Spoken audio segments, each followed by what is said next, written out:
credit. Fuck the critics, ain't nobody hard as gritty. Black and brown come together, we ain't backing down. I've been in the Hardy City, got the bloodline of a king. Gotta come together, we all in the same game. One God, one universe, all unity, and ain't shit changed. Gotta mount up, but they dumb us down with that fake shit that they teach us now. We been living in the belly of the devil, battling so we can make it out. Fuck the politics and the president, fuck the White House till they let us in. We gon' go to war, we ain't hesitant. If they want to smoke, then I'm a hella shit. We the last living of a dying breed. Ain't nobody with the pen as hard as me. Every time I rap it hit an artery. Ain't nobody fucking with my artistry. We the holy guys, we invented time. We gon' send a missile like it's Lebanon. I been eating rappers like it's dinner time. Suckers hibernating like it's dinner time. Smoke on the West Coast. West Coast. You look for women on the West Coast. West Coast. We like to ride on the West Coast. Like a round ride on the West Coast. We got the best smoke on the West Coast. West Coast. You look for women on the West Coast. West Coast. We like to ride on the West Coast. Like a round ride on the West Coast. We got the best smoke on the West Coast. West Coast. You look for women on the West Coast. West Coast. We like to ride on the West Coast. All aboard! It is time to hop aboard my spaceship, cause you are now tuned into what is the Matrix TV. I am your host, Dr. Jason E. Williams, better known as Jason Elm Street Williams. July, August, September, October, November. And do you remember, we're in a video game, a Matrix hologram. Now they're calling it a simulation theory.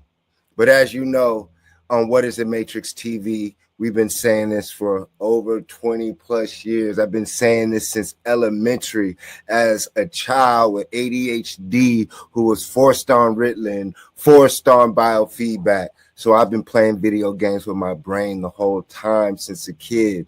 So since a kid, I've been telling people that we're in a video game like Dream World. Hence why my parents named me Jason and the homies and homegirls named me Elm Street. What a coincidence. But first, I got to introduce the goddess, the empress, priestess, El Anu. Hola. Peace. I'm amazing. Happy spring equinox. Thank you. Yes, happy spring equinox. This will be considered the real new year, right? Why? Because everything is blooming in the new year, not dying. So tell us what's going on with the airport situation as we start this beautiful, crazy, cool episode. Yeah, this episode is going to be crazy because there's so much going on at one time. We don't even know what to tackle. But again, I've barely watched the news. So when I hop on here, I'm like hearing it almost first. I do hear. So let's see. I know. Okay, so they're having something going on at the airport. I heard something about TSA not being able to go to work because they're not paying them, and then they exchange them for ICE agents. Wow. So now if you're at the airport, if I'm not mistaken, that's messed up. That's done by design, of course. It's designed to trap you in the Matrix hologram, the American dream. I'm telling y'all, last episode that we did a few weeks ago, as you notice, every time we do an episode, the majority of the podcast community copies us. The majority of the conscious community, and they've been copying me. Because when it comes down to the real conscious podcast, they would say I was the first. The homies on the East Coast, they had their blog talk radio, but we were the first to have a real podcast studio in Corona, California. So we've been kicking this knowledge. All these conspiracy theories that are coming true, we were already saying 20, 15, 10 years ago. here on What is the Matrix TV. So you're literally talking about a sorcerer. I am a sorcerer, meaning that I am a real authentic source that you can count on to bring some truth to you. So let's get into it. Ice Ice Baby.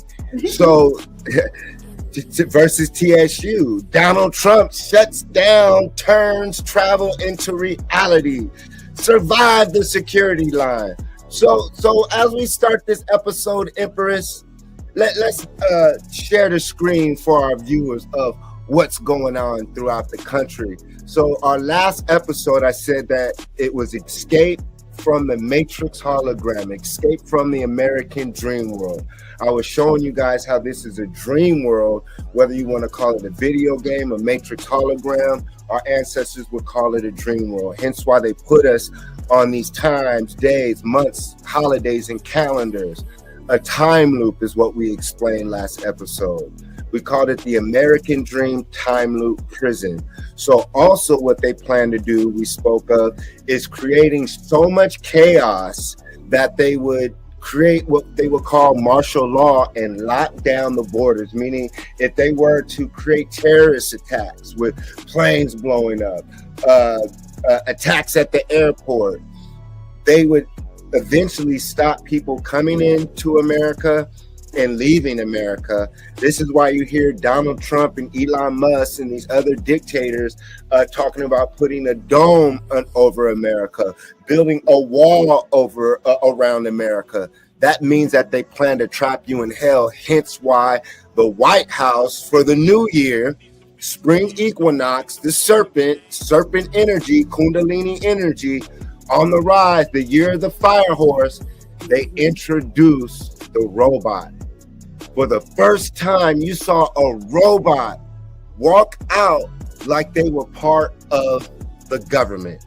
Empress Elanu, did you see Donald Trump's wife walk out with the robot? I didn't, but I did see a clip where she was talking about in fall, school will no longer even be a thing. They don't need school anymore because they have AI. Wow. I did see that.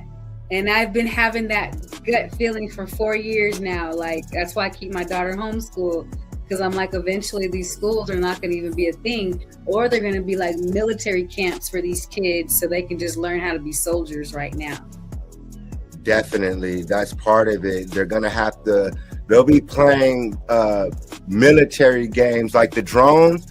The drones that they're using now are AI, which is another war crime because it takes away from feelings and humanity. So here we go, y'all. Right here, you see Melanin, I always say, Melania Trump enters White House meeting with a robot. So right there, what do you think? So you were saying that she was talking about the robots replacing teachers. Yes, absolutely. So that means that we'll be living in a dumbed down society. This is why they keep pushing y'all, the celebrities and everyone keeps pushing, oh, education, destroy education. Education is bad. Education is bad. The education system of the colonizer. Right. So you just throwing away education allows for the world to get enslaved as a collective, because the children are the future. Mm-hmm. So if the children are dumb, unathletic, poison, have no knowledge, no critical thinking skills, right, no critical thinking skills, no challenges to get the information, no hero's journey of going to the library, pulling out the card, just going through challenges to get that information is invaluable. Just like what they did with music, Empress. What they did is they made music for free. In particular, at first it was hip hop and rap. And so when they made music for free, art for free, it made it invaluable. And so it allowed anyone to do it. Right. It allowed anyone to be on the internet and be a rapper, a singer, and then like a robot, they're all programs. There's very little original artists. Mhm. They're all trying to mimic who they see on TV. So now there's no more innovative people. Hence why when we look at the museums and we look at society today, it's dead.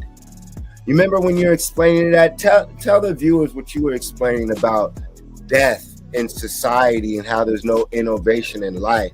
Like what's the name was showing us Vanilla Ice in his recent interview.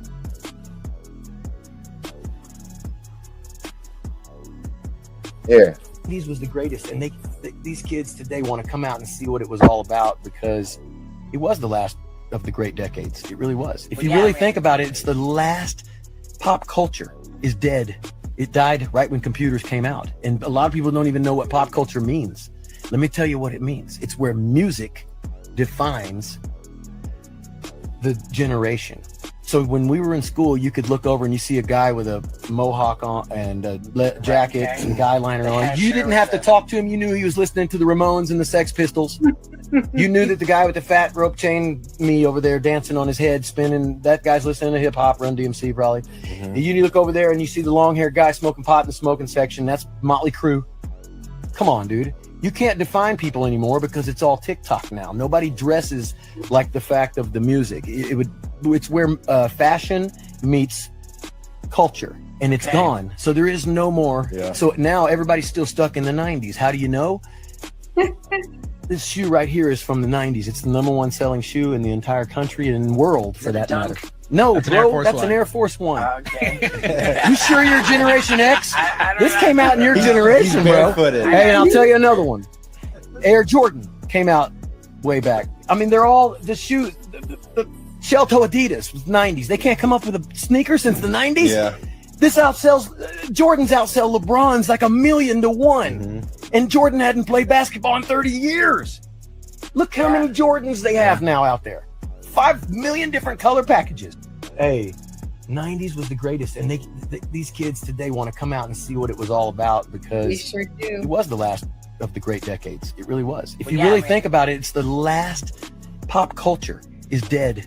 It died right when computers came out, and a lot of people don't even know what pop culture means. Let me tell you what it means. It's where music. That's crazy. So that's funny you showed that. My daughter just turned 14, and she wanted to have a 90s celebrity birthday party. She dressed up as Aaliyah, and she always tells me, she goes, "Mom, why didn't you have me in the 90s? I wish I could have lived in the 90s." And I go, wow, that's funny you say that. So now we're watching that, and it's talking about the 90s were the best era. I would say one of the best era. 80s. Yeah, I like the 80s. 80s is different. And think about it. So we're creating a new culture now. Let's look at it as numbers, y'all. 80s is number 8, infinity. So we could lift the 80s, and then 90s, the 9. So you had the 70s, the 7, the L, the 90-degree angle, 7th heaven, the G. So that could mean that the OGs came from the 70s. The OGs came from the 70s. Okay, go ahead. And then the 66, the 60s, learning about that era. So we're in the 80s.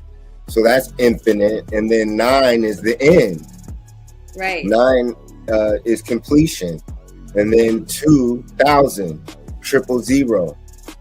So now we're in 2026. So for I always said, so 2000 is when the world ended.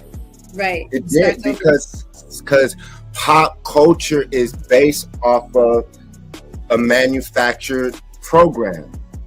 It's made up. The artists you heard in the 80s, 70s, 60s, those were created artists for the most part who were given to you by the Jewish mob. All these things. So we take it to modern day, the algorithms, blackballing. We're learning that the majority of artists, or all the artists that you heard, are part of the cabal, depending on which level. So that would mean that the real underground artists and talented artists who had integrity, you never heard. So you have not heard the greatest artists of all time, because the ones who had integrity didn't participate in the satanic rituals, the homosexual much love, but all these things that you have to do to get to certain levels in Hollywood. Man. So everything is manufactured from the God. Look at the picture, y'all. Escape from New York. The God is fallen. So look at the background. It's showing you when the Statue of Liberty falls, it's beheaded. So the East Coast, this movie Escape from New York, this was the first one that came out with the movies. And so it said New York City is a walled maximum security prison. Breaking out is impossible. Breaking in is insane. Wow, it's almost symbolic for how our ancestors are trying to break through the firmament, you know? Interesting. Everything to me is from a micro and macro perspective. So they show and play out everything that's happening, as above, so below, as within, so without, you know. So whatever we're seeing outwardly is actually happening inwardly and around us. So it's symbolism. They're showing us everything in our face. Some people are starting to see it for what it is. You know, there's a lot of that's where the Christian conspiracy theorists are coming in. Because I guess all these things are starting to play out real time, you know, like the fireballs in the sky that we're witnessing, the meteorites. We're going to get to that. Yeah. I have a picture for that as well, right here. I'm excited. Ooh. Let's talk about this one right here. The frequency. But wait, we're going fast. You know, they say we go everywhere. Jason, you're all over. So no, so we were talking about that though. We'll go with the flow. But basically we were showing how they're preparing us. They're preparing us in the movies already. Donald Trump clearly is an actor. We know this now. We know that the president of the United States is an actor. Is this a real person? No, it's Ronald Reagan was an actor. So I was about to say that. Yeah, so was what's his name? Arnold Schwarzenegger, and then the list goes on. Right, and as we know, all the presidents, the majority are related. So it's a script. Just like when people say, "Oh, the Bible's coming true," that's because they wrote it. They wrote it out the script of the movie, of the film. I forget his name, but there's a European head of politician of the United States government that quote unquote said that they are doing these acts to bring forth the second coming of the Antichrist, or the coming of the Antichrist. So all these things, when you get addicted to the American dream, you start to believe it and forget that it's a script. That's why they call it a scripture, scripts of They can use the magic of Sumer, or ancient Kemet. The ancient civilizations are and were advanced. So different glyphs and different writings, and they hold power still. So if you can manipulate a population after murder and genocide, murder the men, murder the shamans, keep enough people who have the knowledge, murder the women who fight back, and the women who have the kids, they're indoctrinated. And that's what we're living in, y'all. We're living in a post-apocalyptic society to where it's a show that they had called The 100. The one, and it was an 8. It was 1 and an 8. But the 100 on CW was showing you how they came down from the sky, from the ark, from the spaceship, in a post-apocalyptic Earth, and they didn't think people were here. And there were people watching them come down, watching them create new beings, watching them terraform. It's the same thing. So when so-called groups of humans or man and mankind, when they descended back down to earth, there were people already here from a post-civilization, because prior to this civilization there was electricity. We were able to harness the will. We had flight, hence Flight of the Navigator. We were able to travel throughout dimensions and galaxies because all of this is a frequency. And so if they can now lock us down in one land, that means that the kids, the future children who are born in this society, won't know anything else. They'll be raised in a society where there's robots walking around, drones in the sky, digital currency, worship Jesus or die, worship God or die, which is basically controlling your thoughts and imagination. That's what the Bible does. That's what God worship does. Oh, you say which God? You just described this zoo. What'd you say? You just described the zoo. We're in a zoo. That's what we call the Matrix. It's a pre-program. Even though the Matrix is the womb as well, a Matrix is a set of programs, patterns. You could say zeros and ones. It's a script. And so we're living in a pre-programmed society and a pre-programmed reality. That's why we say the sun sets. And set would be what they call the lower emotions, your ego, hence satanic. That's why they say satanic, but really it's egoism is on the rise. Me, instead of we, us. And so in order to become the true, what they would call now the Christ or the serpent or the God within, you have to kill the ego, kill the devil within, kill the Satan within, and use your serpent energy, what they call Kundalini energy. Hence why the serpent has risen right now, if you're paying attention, from our ancestors' script. And it's not a script, it's in stone. Let me show you what I'm referring to real quick. When I say, when I talk about the serpents on the rise, you can't allow them to write your reality. So what do we see right here? It says the serpent shadow on the equinox, which just recently happened, y'all. So the serpent of Chichen Itza, right here, it comes down. Let's see if we can enlarge it on this one. The feathered serpent was the Mayan deity of resurrection and reincarnation. Cuckoo! Cuckoo Clan, or some would say Kubla Khan, but it's Cuckoo Clan. And so during the spring and autumnal equinoxes, can you guys see it? Let me sharpen it up higher. It reads, oh, I thought I made it bigger. My bad, y'all. Hold on.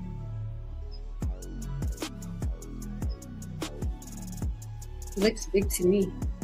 Oh, it does? My bad. So during the spring autumnal equinoxes, the staircase of Chichen Itza cast a shadow shaped like the feathered serpent deity. So our deities have to deal with our body, which Empress El Anu speaks of. So this is what we're supposed to be basing our reality off of, what our ancestors left. Not their Bibles, not their gods, not their scripts, not their news, not their fake news and reality. What are our ancestors teaching us? Okay. Well, they're saying right now we're talking about reincarnation, resurrection, which is the same story of Jesus Christ. So that would mean that we would use the sun, hence we would call it the son of, they say the son of God. Hold on, am I sharing this? Hence the son of God would be the sun, what we call in the sky, right here, not to the left. Am I speaking too much? Am I going? No, I'm being a mommy right now. I'm listening for something. You're good. Okay. So when we say the son of what we would call Ra or God, Hence, Amun Ra is the so-called melanated, so-called black man. The Mer, the Mo, Mere, Mary, Ka. So the Son of God, which would mean the sun in the sky, is a living entity that empowers us, that communicates with us, that gives us vitamins, that gives us life or death. So we would base our, what we would call culture, off the sun, the moon, and the stars. Not what that, so that would be our original television. That would be our original news. The sky, Nut, Nunu.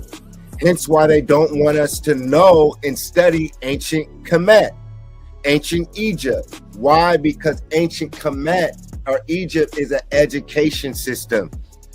It's an intergalactic global education system. That's why when we say a Mer or a Meri, a Mer, a Merika, land of the Mers, children of Meri, Maya, or Mayat. Because I say that Maya, since they can't say Mayat, they say Mayat, it's Mayan. So Mayan or Mayat are principles of our culture.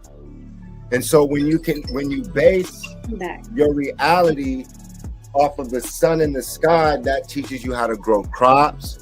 Hence why when we show the pyramid right here of the serpent, they don't want us to study it. Let me show it again real quick. Because it deals with the sky, it deals with the science of our ancestors, it deals with resurrecting your Ka, which is the breath, and your Ba, your body, your Ka, Ba, La. Hence why they say Allah, arm, leg, arm, and head. You're the body of Ra. You're the body of Christ or Christos. Hence why when you start speaking like God or telling people that we're gods, they treat you like Jesus. They try to kill you. They try to destroy you. And then they want you to worship a deity outside of yourselves when our ancestors have left us sciences and monuments that teach us on how to resurrect ourselves in the mind to become these deities and gods again. Mm-hmm. But I'll stop talking. So the equivalent of Kukulkan Klan, or some say Kubla Khan or Kukuku, is Quetzalcoatl. And once again, who are the serpent people? They are called the Nagas or the Niggas, and we are the Nagas.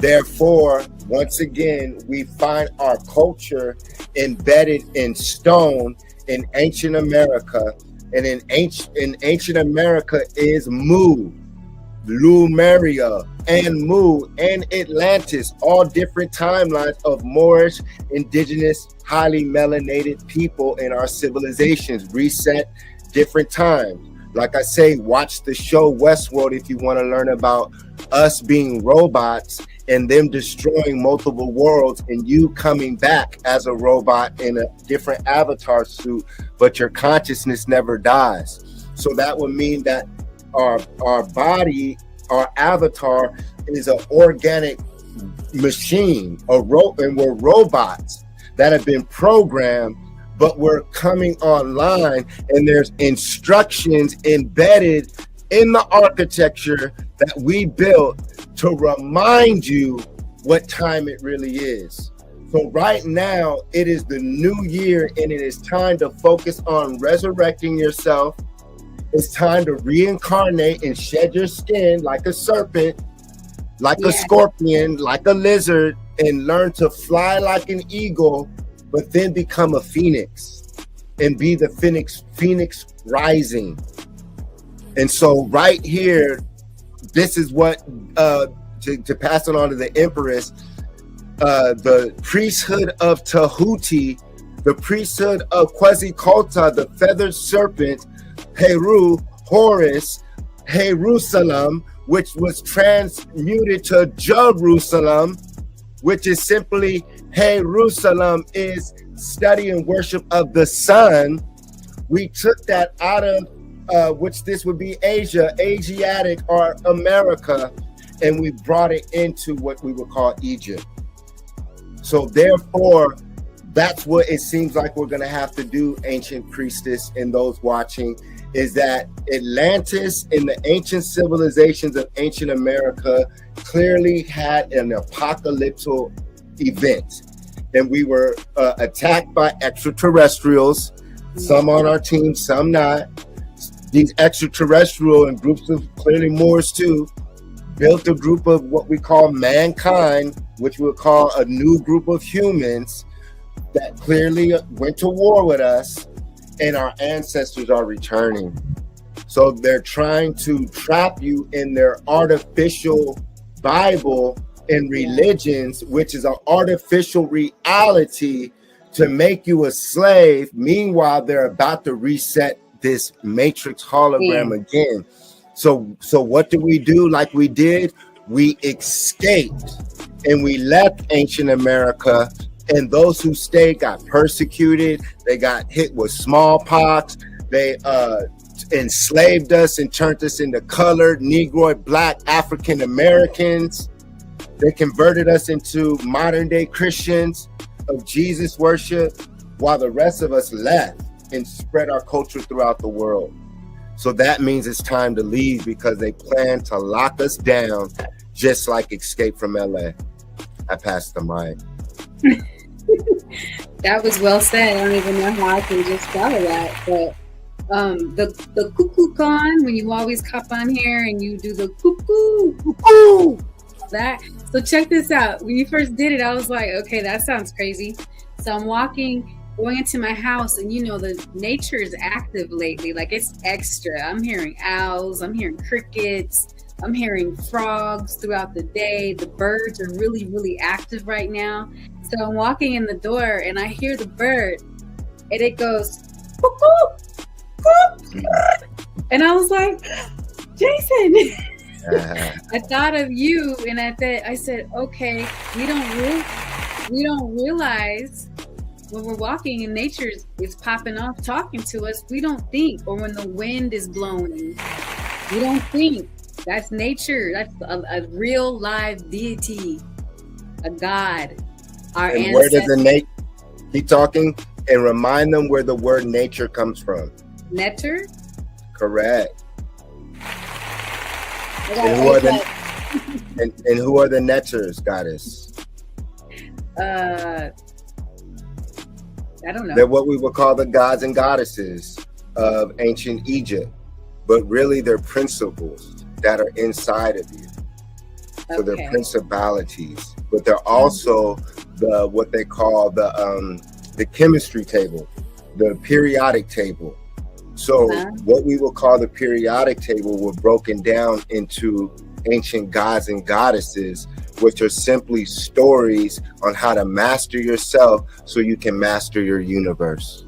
So you can bend time and space and rule as a living God in the astral realm, in which they call the heavens on earth. And that's how once again, they stole.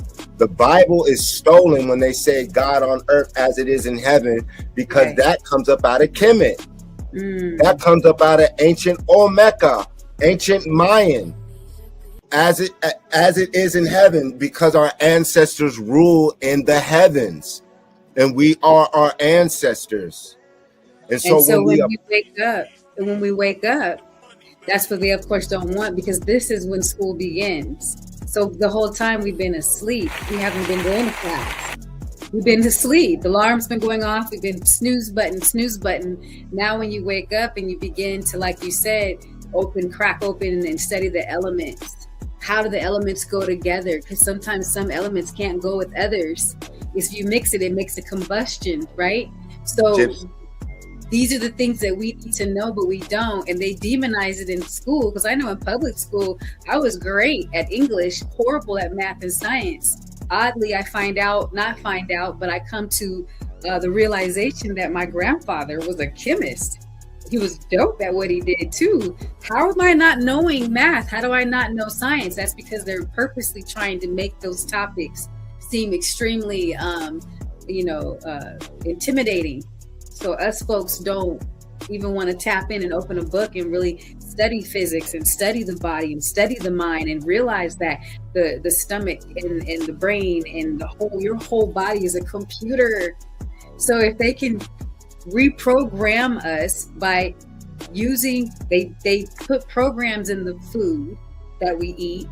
They're putting programs in the chemtrails that are coming out of the sky every single day. Look up, you can't miss it. Those are programs that trickle down into your skin, because your skin is like a sponge. So if you take a sponge, it's got little bitty holes in there. Well, eventually if it rains or anything, it trickles down because it's still liquid. It's going to trickle down and it's going to get into your skin. That's going to get into your bloodstream. Blood carries information. They're inserting a program into your bloodstream so it can go throughout your body.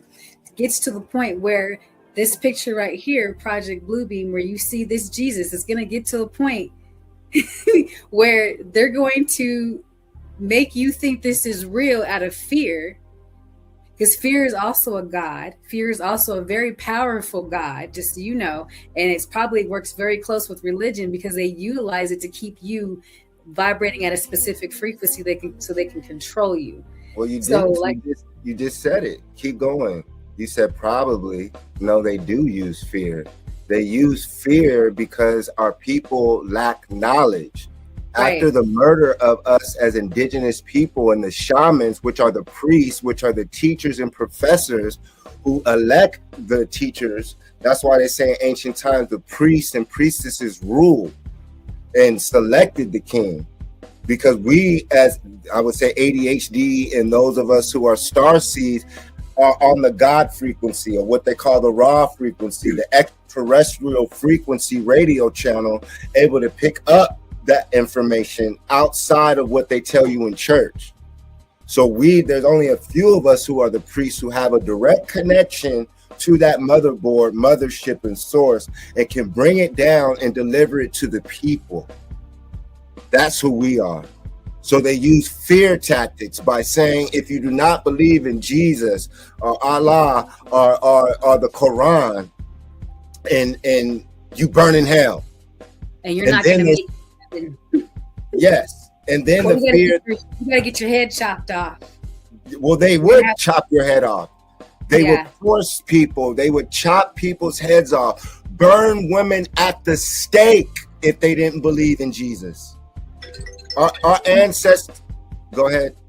That's what I believed growing up, because as a kid in church, they would show us these movies about the rapture, and it was talking about the last days, and it was talking, and they were showing how if you didn't announce Jesus as your personal Lord and Savior, they're gonna chop your head off. So as a kid, I used to think like, damn, when that day comes, I'm gonna have to just say I believe in Jesus, and if I say it, then I have to risk them chopping my head off. Like as a kid, I grew up believing that. Is that not fear? It is fear, because they say that you'll burn in hell. So fucked up. So that's a location. And then they say for eternity. So they only give you two options, or three: a disembodied spirit. They say you burn in hell and you're tortured, or you have to worship Jesus and God for eternity in the land of milk and honey. Right. That's a prison. That's a prison.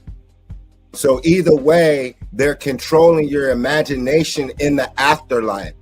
That's why they tease the ancient Cometians and Egyptians and our ancient cultures on our so-called death practices, because we didn't believe in death. We called it the afterlife. How is there something called the afterlife? That means there's no death. No, there can't be. Scientifically, energy transfers. It never dies. So how is it that they're teaching us that we're going to die, when the reality of it is, if you pull up a science book, you don't ever die, because your energy, it transfers. So where are you going? And so that's what they're trying to do. They're going to be having people download their consciousness on computers, being trapped using electrical grids to where your so-called Ka and your spirit, your energy force, will not be able to shoot out of this, what we would call, they say, dome or net or nut, out of this reality. So meaning they're trying to trap people. There's a show that they canceled on ABC. As we get into the show, let me find it. Is that what they're shooting up there? It was net.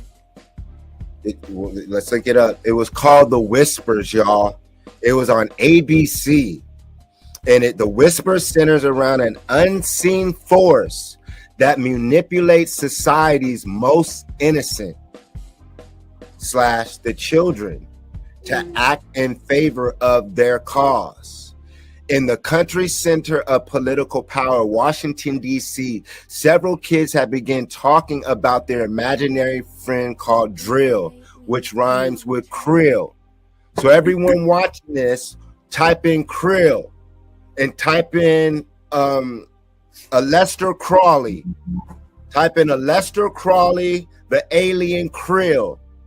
This is the deity and God that they pray to in Hollywood as well. I speak of Pindar, a shape-shifting reptilian, who are some of your favorite A&Rs and record label execs, and groups as well. But also, krill. They have a picture of krill, and it's extraterrestrial. He looks like a gray. So in the show, for those who had knowledge, I said, oh, they're telling us that these extraterrestrial beings that they call krill are wicked grays are already here, and they can take form of electricity. So in the show, krill are drill. The parents don't know is that they're befriending their children. And so what the parents don't know is that this friend is not as imaginary as they think. And when the mysterious games Drill convinces the children to play turn dangerous, the FBI specialists are called in to investigate. What is that Drill wants? And why does he or it only communicate with children? As the clock counts down, a suspenseful race will begin to save not only their families, but the world before it's too late. The series, which ran for one season on ABC. And so Whispers ABC 2015, who are creatures of light. So the aliens are creatures of light and energy, and they arrive on Earth, hiding in electrical currents and manipulating children to help them destroy humanity. It was canceled after one season. Wow. The Whispers, Krill, Krill, and Aleister Crowley. So they're telling you right now the electrical frequencies are the fake news. Your music, which has been changed to a certain frequency to distort your atoms and photons. Meanwhile, suggestive lyrics of kill, murder, be a single mother, I don't need a man, niggas ain't shit, only worship God, only worship Jesus. You're not cool if you don't wear these clothes. And then behind that, they're telling people to kill, drill, drill, kill, drill, kill, murder, death, kill.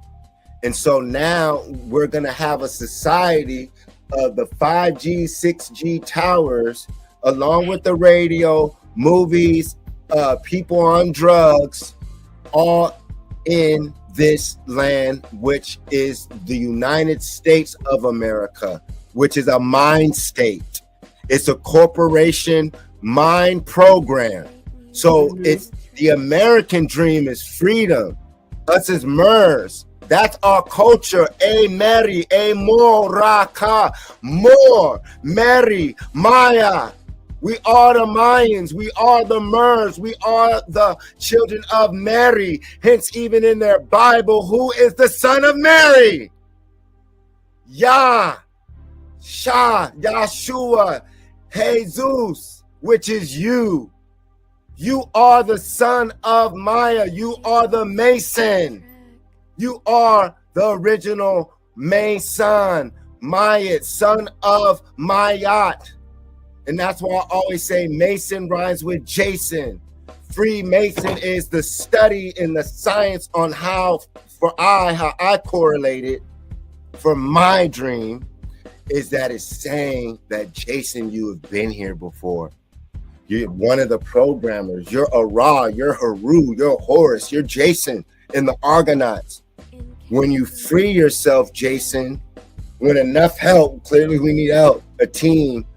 When Jason gets free, my imagination becomes a reality on a massive scale. So when you have friends and family or outsiders who believe in Jason, they start to imagine, well, man, there's a brother who says aliens are real. There's a brother who says that we're gods and goddesses and that we're supposed to be living free of racism, free of hate, our own food. We're supposed to wake up, dive in the rivers and waters, eat whatever we want. But of course, there's plants and trees you don't eat that will kill you. We know that. So once we study our culture, which is the study of your, like Empress says, your body, and then when you study the breath of life, the yoga, and your postures and movements, now you can study the ancient temples that are all around the world, the ancient castles, the ancient buildings that are all around, built with arches, grand arcs and degrees and angles of light, which is knowledge. So the temples, which is your body, you built to activate your robotic self in the days that you knew from good and evil.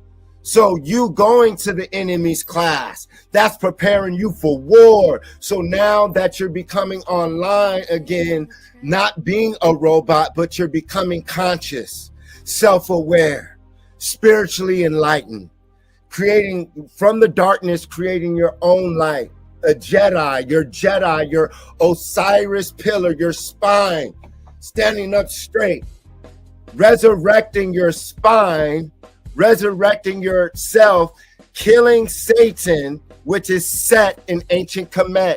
Set, the deity Set, turned into Satan, which they demonize, which really is talking about your lower self. Right. Hence why they set on the set, mark, get set, go. The Hollywood set. Yes. So we say Asar. Asar is Osiris, or Sirius, or the iris, the all-seeing eye of the ancestors. Because like Empress said, nature is always speaking to you, but you've been programmed to believe that that's not a reality. So it's imperative why I always introduce the psilocybin. There's power-ups in the game, like the Mario Brothers, like the magic mushroom, like the different basically psychoactive plants and fungus that decalcify your mind, your body, your heart. There's certain plants that'll decalcify your heart, so you can start seeing in a different light. And what we see right now is simply a low spectrum of light. So what we're being trained to do as becoming superheroes, as gods again, we're being taught slowly how to see the rest of the light perspective. So when you start seeing what you call monsters and aliens and all these things, you don't trip out because you know they exist. And so that's what they're doing. They're merging the dimensions, the frequency slowly. And that's what they are taking away from you as being a god or a goddess. You have intuition that it's time to leave. You have intuition that the world already ended. The world ended, homie. They got us in a time loop of 90s, 80s, 70s, 60s, 50s, 40s, 30s, 20s, 10, reset. Yep. It's a time loop and it's a prison. You're in a prison. and they put it in your mind, hence the United States. That's a fake dream. So the American dream is who we are. So when we say we're escaping America, it's the same thing as escaping Atlantis, y'all. If we know that Atlantis has been infiltrated, if we know that our mothers, our grandmothers, our friends, our families, our neighbors, for the most part, the society has been taken over by krill, by drill, by these entities that vibrate on a different electrical frequency. And so when Empress Elanu speaks of the comets, go ahead. You were saying something? I was going to introduce. No, you're good. I was about to sneeze. Go ahead. You're good. The comets are possibly either debris from space debris. It could be entities that you're seeing, and it also can be spacecrafts. Spacecraft coming in to our dimension and atmosphere, landing in various locations, just like this show called Alan Strange. Everyone look it up, Nickelodeon After Dark or Nick at Night. They had so many good shows. They had a show called Are You Afraid of the Dark? They had The Secret World of Alex Mack, David the Gnome, about the gnomes, and then they had Alan Strange, a story of an extraterrestrial being of light that decided to take form as a young Moor, a Mer in America. So go watch the show from start to finish. They even made a movie about it called Alan Strange, where he goes to Morocco, Mer-Ra. Who is Mu? So we are descendants of Mu. So descendants of the frequency. That's why the M is like a water sign. So that's an electrical frequency. So that's Mu. And what deity or animal says Mu? The bull, the calf, Hathor, Heru, the cow deity, the golden calf. And what comes out of cow dung? The magic mushroom. The magic mushroom. So that's our culture as well, is the mushroom, Mu, M-U. So when you take Morocco and you say Mu and Ra, instead of R-O, you'll see Ra. So that means it's a science of those who are Lumerian, are descendants of Mu, Atlantis, and then Mer-Ra, Mer-Ra-Ka, Morocco, Mer-Ra. So put an A.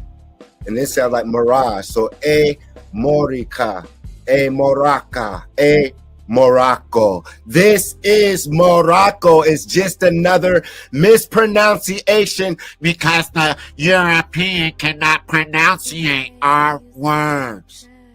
So once again, Alan Strange, Alien Strange, is the story of you as an extraterrestrial being that took the form of what you call a Moor, a Martian, a Mer, a Mayan, a Mayatan. And you had principles as an extraterrestrial. And so this is where the deities come from, of food. Because eventually the more you came into matter, into this body, you became trapped. And that's hell for an immortal being, an infinite being that's been traveling the galaxies since the beginning, trapped in a body. And then they trapped energy. Right. And then instead of me waking up to this dream where my pyramids and my temples, where I can walk into and heal my body, resurrect my spine and the jet pillar, clean out my thoughts, they're destroyed. So imagine what we do with psilocybin, magic mushrooms. Now imagine stepping into a building with 100-foot pillars, sound pillars, and the sound is going off. And then the temple is designed for your body to vibrate to the point to where it can destabilize your atoms and send you to other planets or galaxies or other domes or dominions. And so once again, that doesn't bind you under God anymore or Jesus, because now you're an immortal being and you know that there's other land masses. You know that your ancestors exist in another realm, another galaxy, another Gaia, another reality. And that's what we're trying to find. Yeah, we're trying to find home, and the vampires are trying to come with us.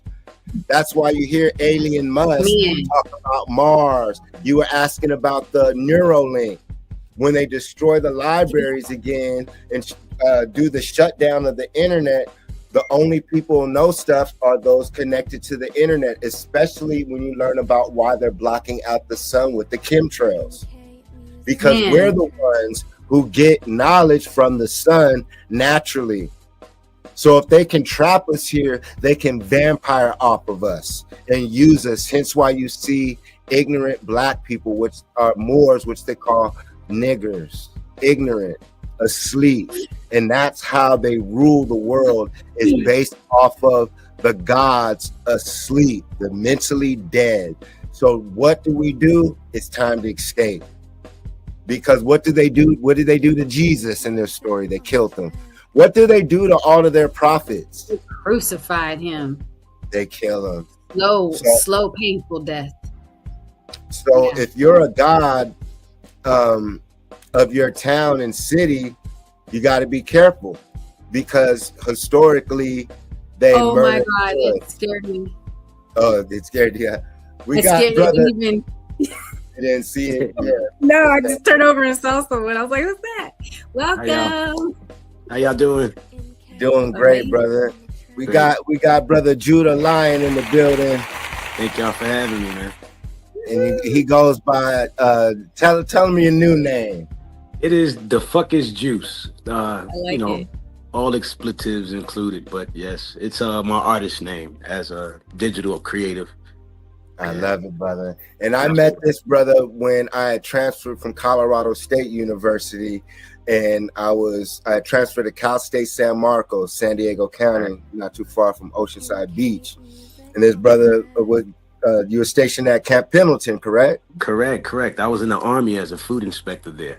Yep. Wow. Yeah. It was a small unit of us stationed at Camp Pendleton. Yes, sir. And so what brought me and this brother together, y'all, was music, knowledge, hip hop, rap, art, culture, love, common bond of real culture. Man, when I honestly tell y'all, this brother was literally, to this day, for y'all who know me, I done met a million rappers, famous and unfamous. This was literally one of the most prolific rappers I have ever heard in my life. Like, he was the definition. When you used to hear DMX and all those dudes were from Yonkers, when I met him and he said he was from Yonkers, he had that Yonkers flow, and it was just incredible. And so he was one of the brothers that I looked up to, just period.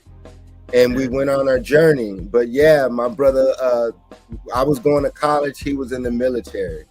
And a lot of my friends while I was in college were Camp Pendleton. So we've been on this knowledge and just developing, y'all. Yeah. Just developing. So I just wanted to say thank you for staying in touch, brother.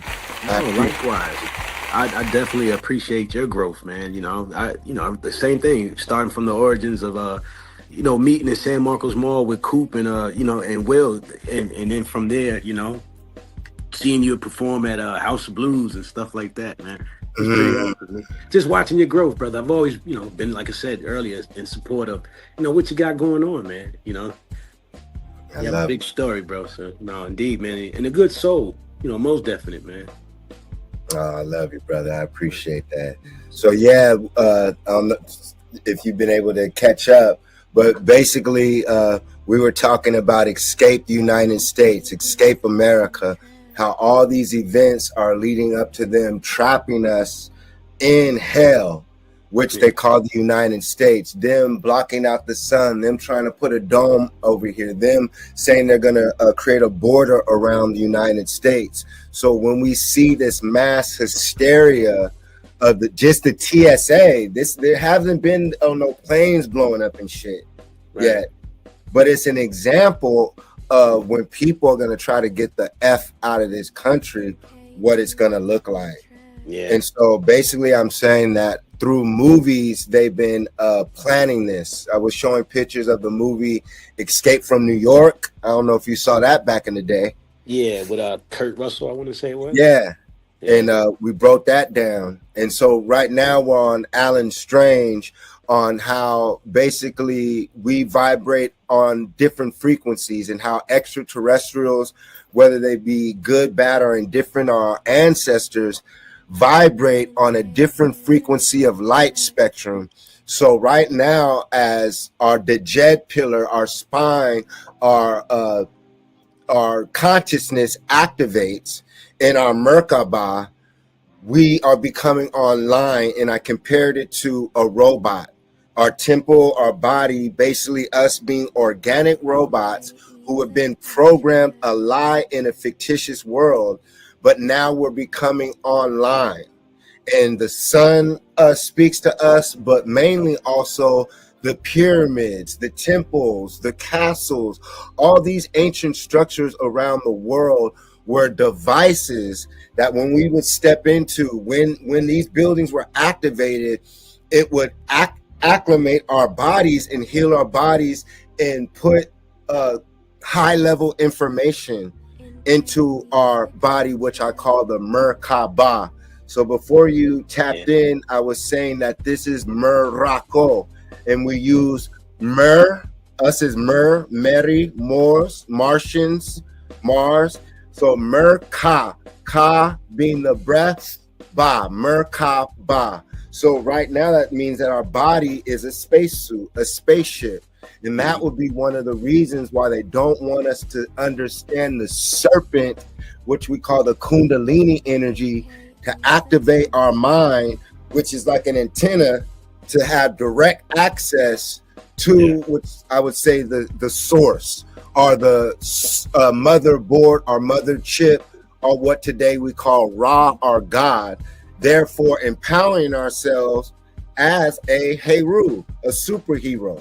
Right. And so where are you at with the escape from America? So basically I'm saying that when enough people, when enough children of the sun, when enough sons of Ra, when enough sons of God leave, and daughters too, when enough of us leave Atlantis again and set up in Africa, they're going to destroy this place, and they're going to lock everybody in hell. And basically this is the warning signs of our ancestors again, to say we're the ancient American gods, and we experience the highest technological known civilization. Everyone wanted to be here in America, Atlantis, but now it's infiltrated.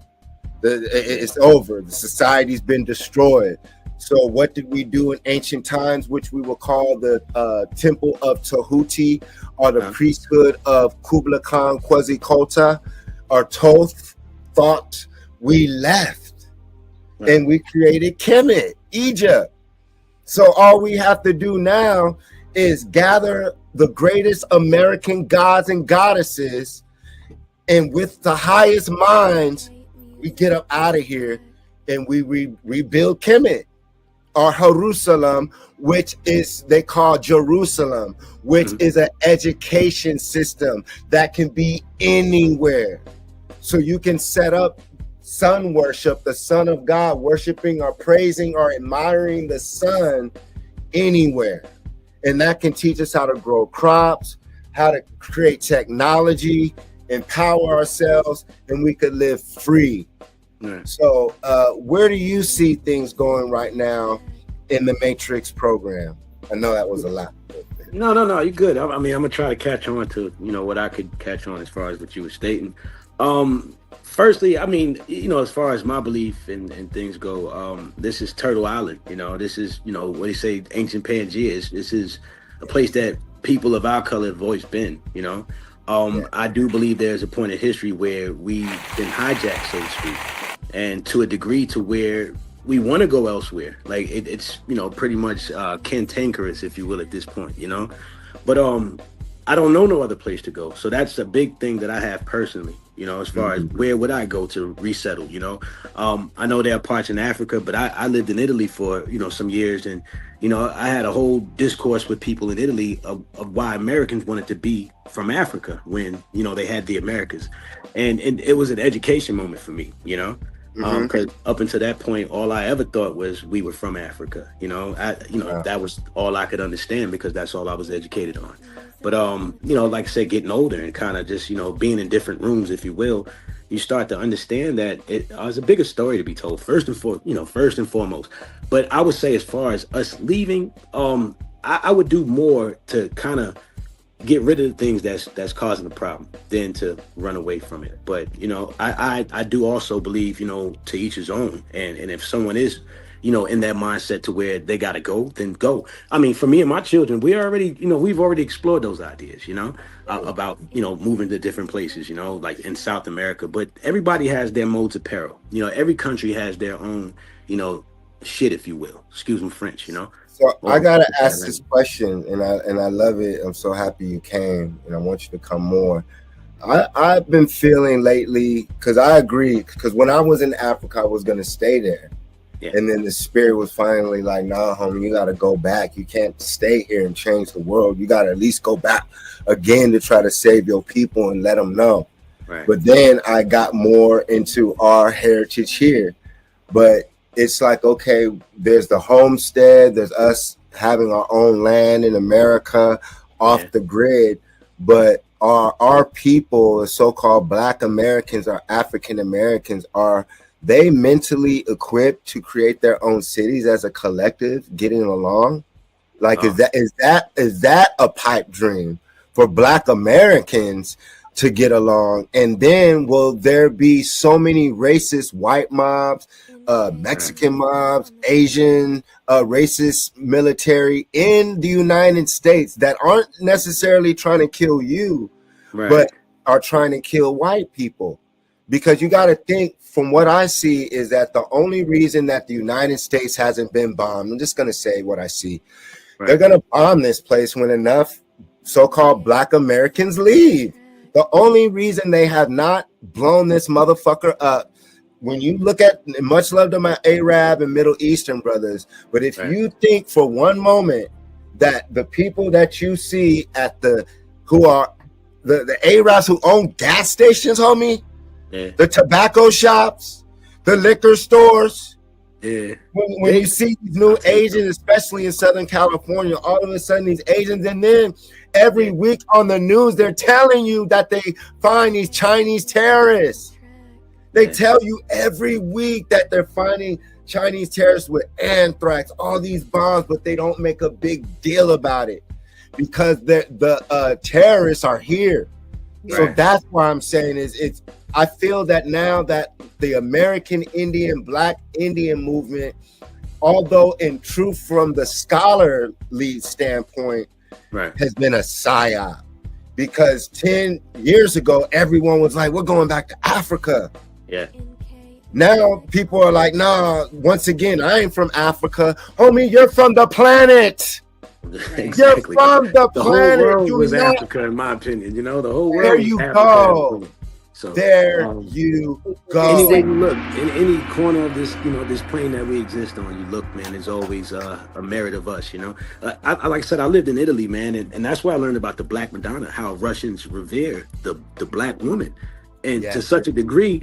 But it's at a point where we've been so mentally hijacked now that we get the sexy reds, or we get the whorish content of what a Black woman or a woman of color, is about, and that's the wrong lead, because now the world watches that, and the world kind of take lead. They kind of follow the lead that we present, but we are led by money in a sense, especially in America. you know, so the narrative can get fixed, if you will.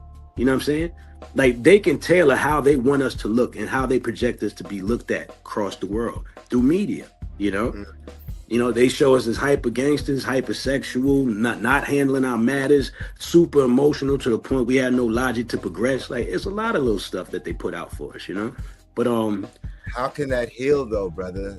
Give us some solution. I would say I really don't. If I knew it would be done 10 years ago, you know, it would have been done 10 years ago. But I all I can say is awareness and education, and you know, to understand that it only took 50 years for us to get to this point. If you go to the circa 1960s, listen what the youth of color were talking about then. Before they assassinated the Martin, before they assassinated the Kennedy, look how they were talking. Look at how the mentality was. It was structured. It was forward moving. You know, they wanted to progress. They wanted to take this and run this, just like they did in the 1910s before they blew all the shit up. You know, we had that mind. We still have that mind. We borrowed sugar from our neighbors when I was growing up. You know, we borrowed eggs. We slept over each other's homes. Like we had a very tight knit community, even in New York City. In the height of the crack era, you understand? So there is still that spirit, that quality within us, you know. But we do have to rid a lot of different, how you say, mentalities that we've adopted over the years, you know. And I think technology plays a big part in sustaining that, you know. But at the same rate, it also bridges, it also opens up a way for us to educate ourselves. Because I see a lot of people who are doing that. You know, they're doing the research. They're going back and say, hey, man, this doesn't look right. Or say, for instance, the kids in the New York City, like how, you know, the police were profiling them because they wore shiesty masks and they had the backpacks with the colors and stuff. So what they started doing, instead of wearing the gang colors, they started wearing cardigans and khaki pants, and they wore glasses, and they looked and you know, and there was no profile at that point. So it was like a one up, you know. So people are finding ways to kind of assert the pressure, but you know, we first have to admit there is a pressure, bro. I believe, you know. What do you feel? I feel you. I hear you loud and clear.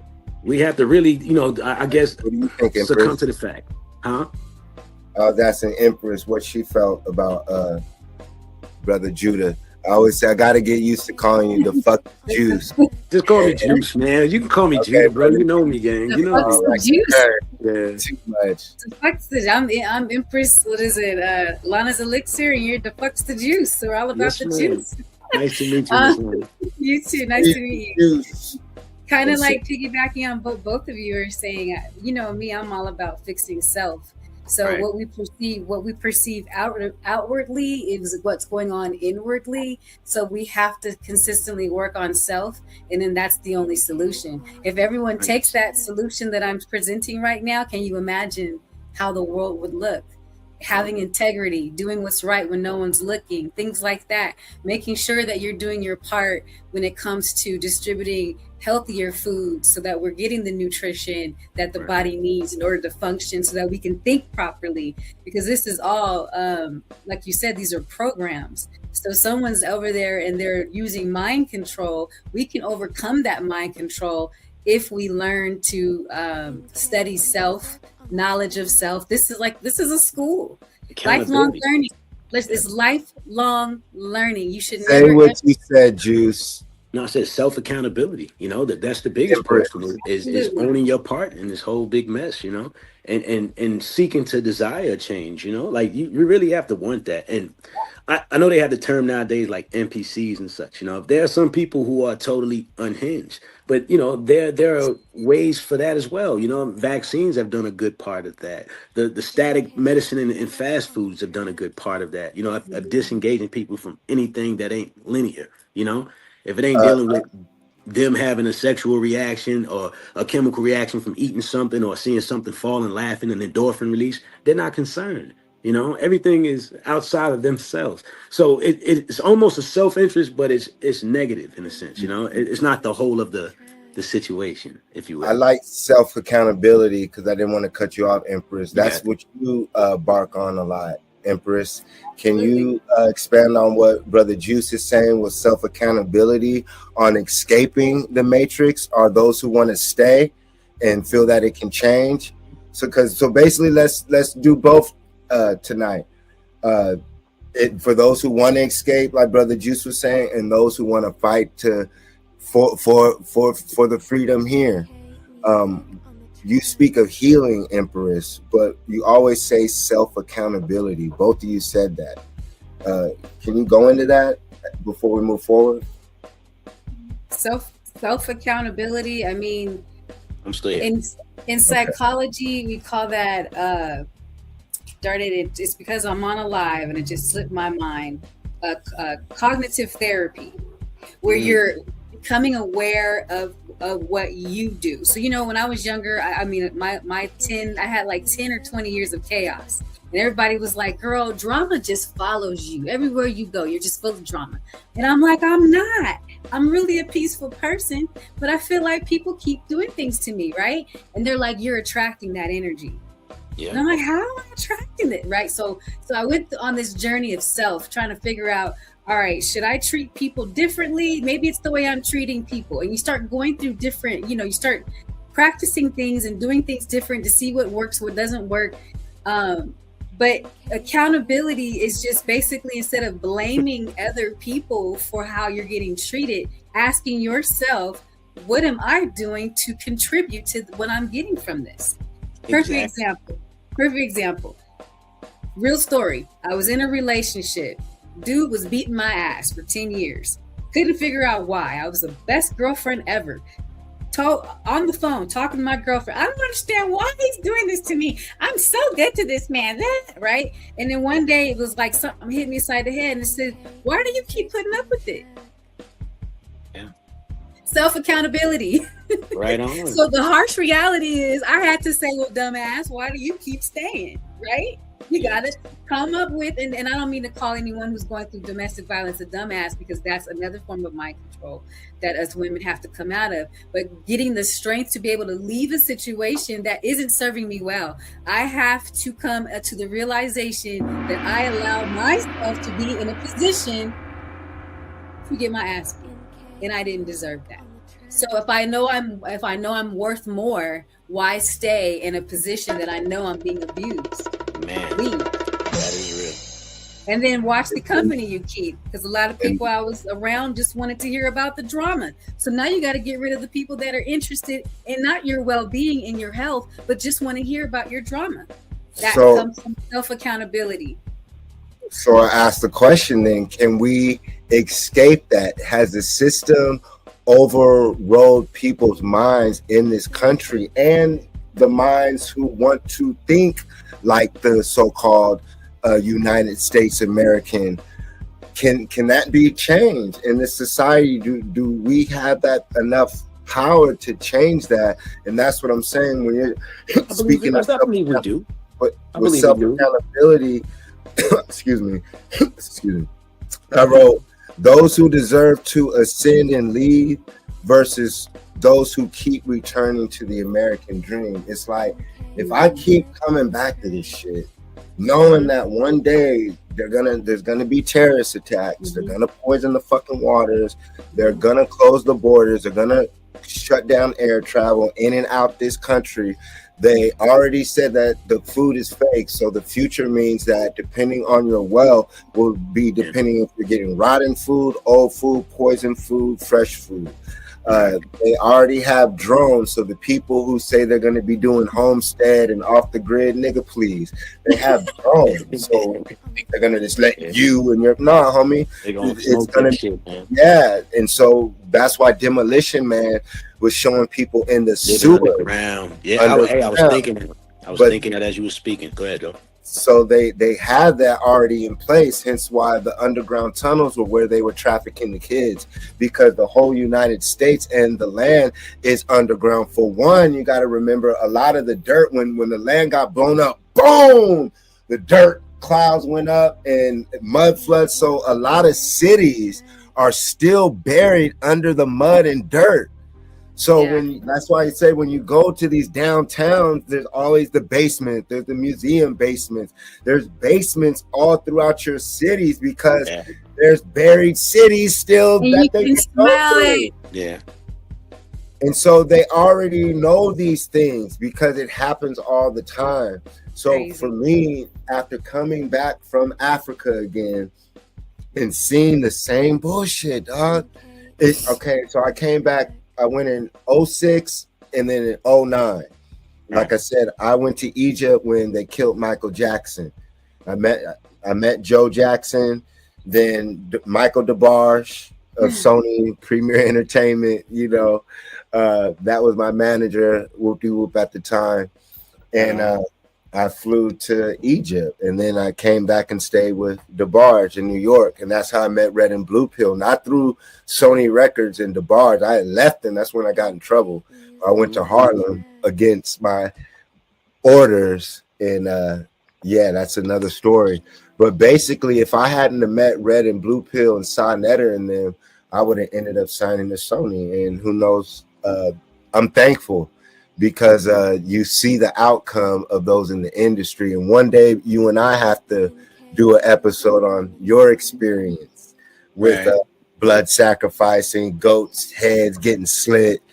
I didn't get that far in again. You know what I mean? Like, I know about people doing it. Oh yeah, I had a few encounters though. I can't lie, man, because we all were in pursuit. You know that, but right. Yeah, I had a dinner and a conversation that kind of just, that caused me to kind of just stay independent. I'll be honest with you. You know, I would say one of the person's names, but they were dealing with. I know. Well, they were dealing with Paris Hilton because that rapper was out here in Riverside. Right. Yeah, you know it. You know it rhymes with Warren G. You know it, man. It's not Warren G. It's another. And they were great people, brother. I'm not gonna lie. On all accounts, they were great people for me. And I'm not saying Warren G. Yeah, I know what you're talking about. Yeah, No, shout out to them too, man. Him, his father, his brothers, his sisters. Warren G.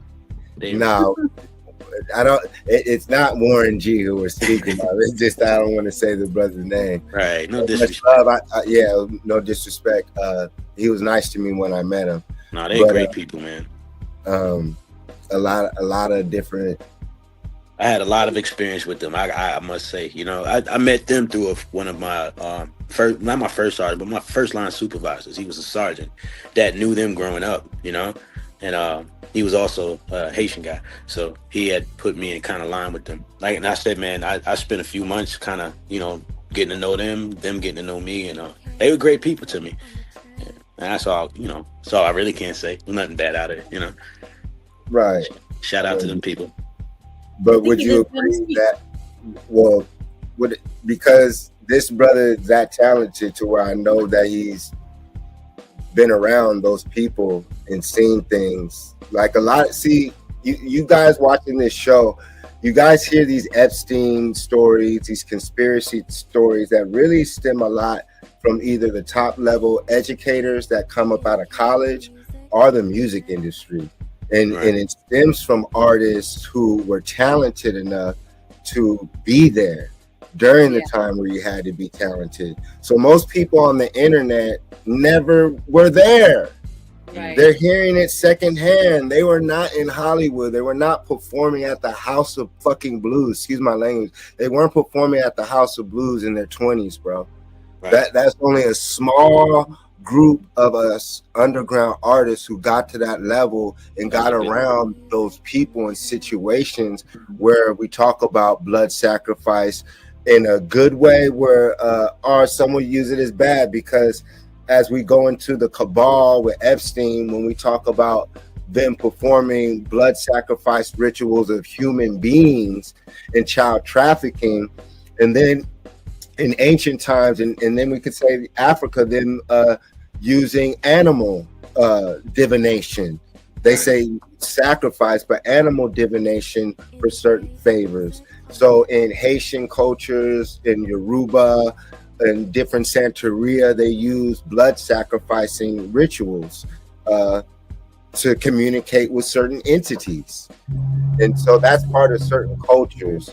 So that's why I was saying that we've been around people who practice or come from cultures that perform that.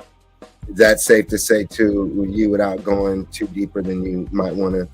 Yeah, I mean, unabashedly. Like, it's pretty much a common practice in certain cultures, which is not a bad thing. I lived in South Florida for a while as well, and I worked with a lot of people who were both Cuban and Haitian, and both of them had the same, practices.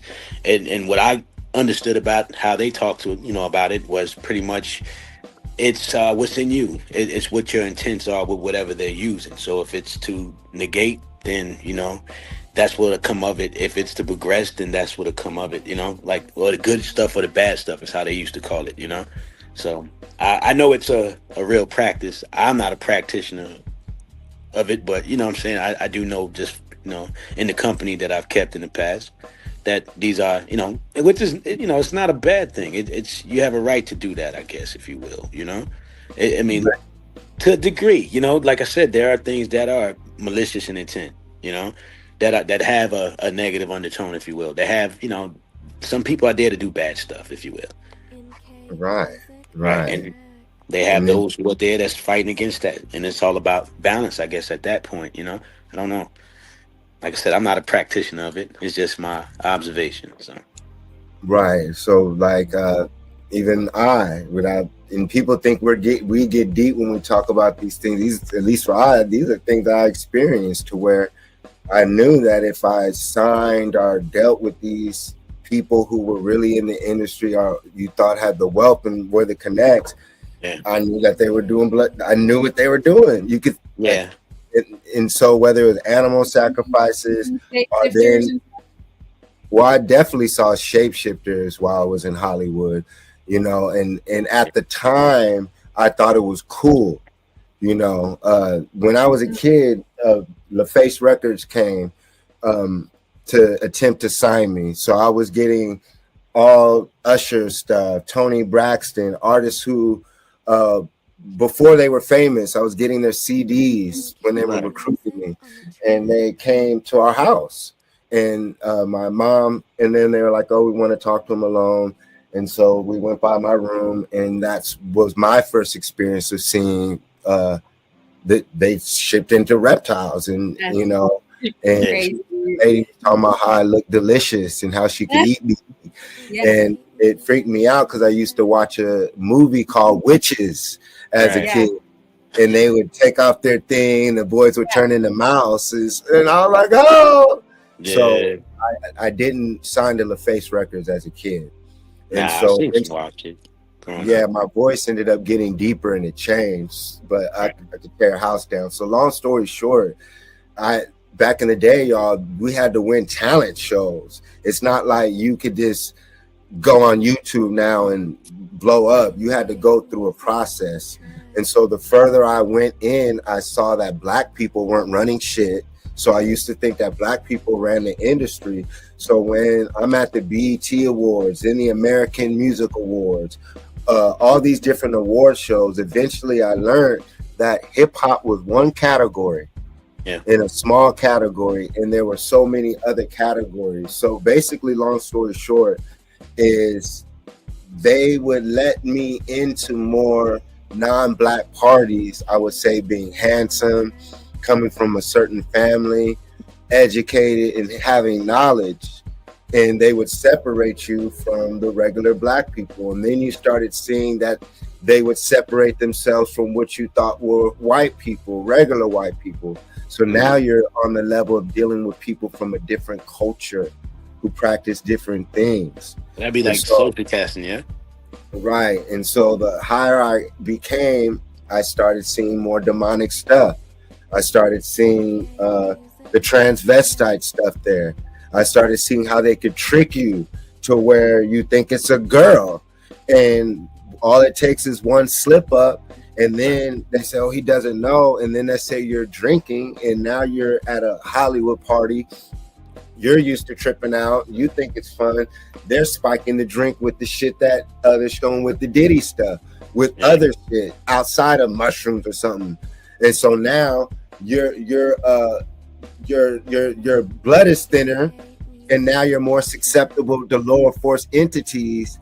And in Hollywood and all throughout the world, when you go to certain levels, it's set up for you to get tricked.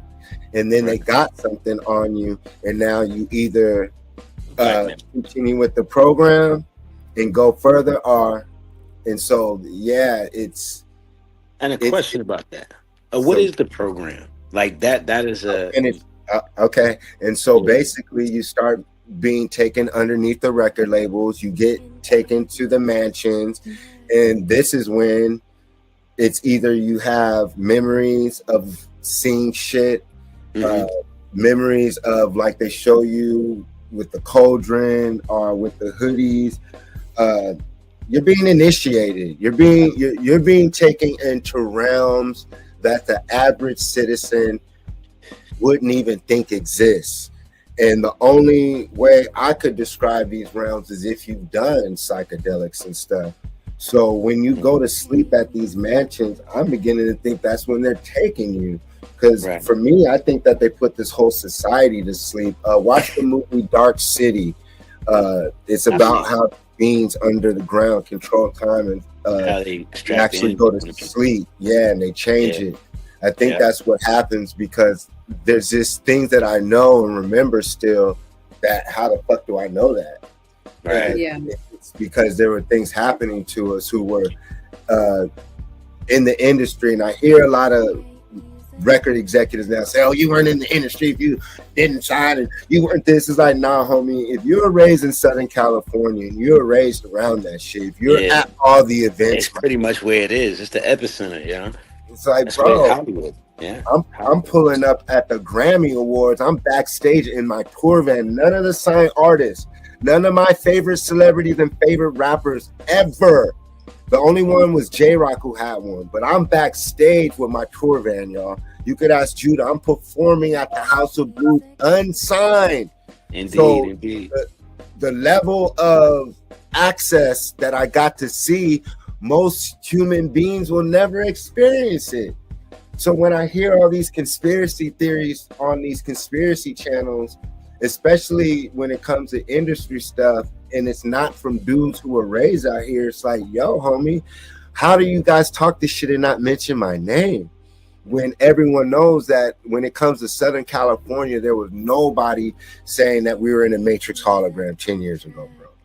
Nah. Like, I still got your album covers, gang. I still got your album covers, man. What is the Matrix? And you was definitely rocking 08, 06 to 08. You was definitely on it, bro. And so what the system is, so when I made that album, it was a question to what they call God or the universe. I wanted to, because that's when I found out, like, oh, you just asked. So I knew that if people said it, the title, and I said it, what is the Matrix? What is the Matrix? The universe sent me through hell. Like, you really want to know? Boom. They always say, be careful what you with, but I wanted it. And so when I hear people think that they know this knowledge, when I hear all these conscious gurus on YouTube saying that they're the first, it's like, nigga, please, I'm in Southern California in 2009, before Much Love to Nipsey Hussle. Me and him were on the same independent label, same independent distribution people of John L and Fat Effects. Right. So the people who put on BMF and Big Meech, that was our mentor. We had the same mentor. I was the one distributing Dr. Sebi DVDs. Niggas thought I was fucking crazy. I was the one at the same label that all the distribution CDs come up out of.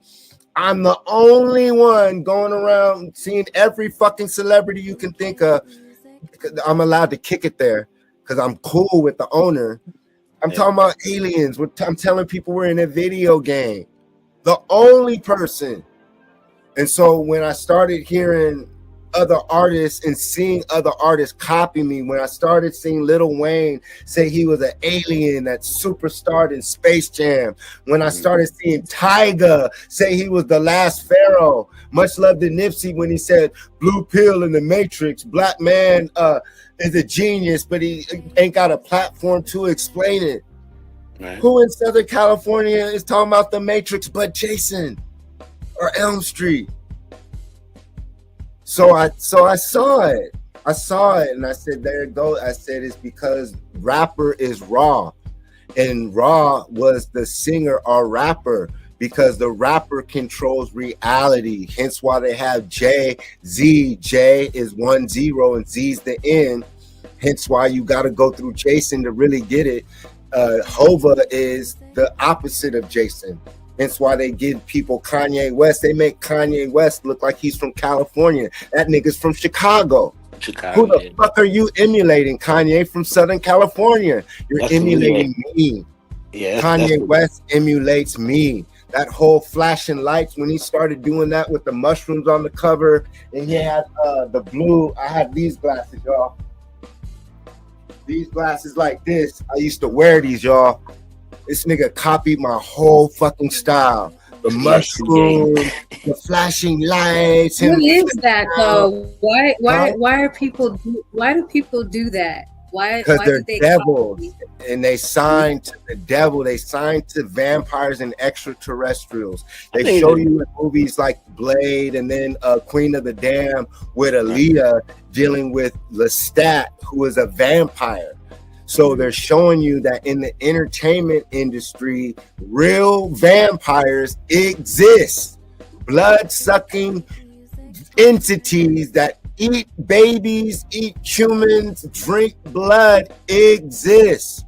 And they're in Hollywood, but they're also called daywalkers.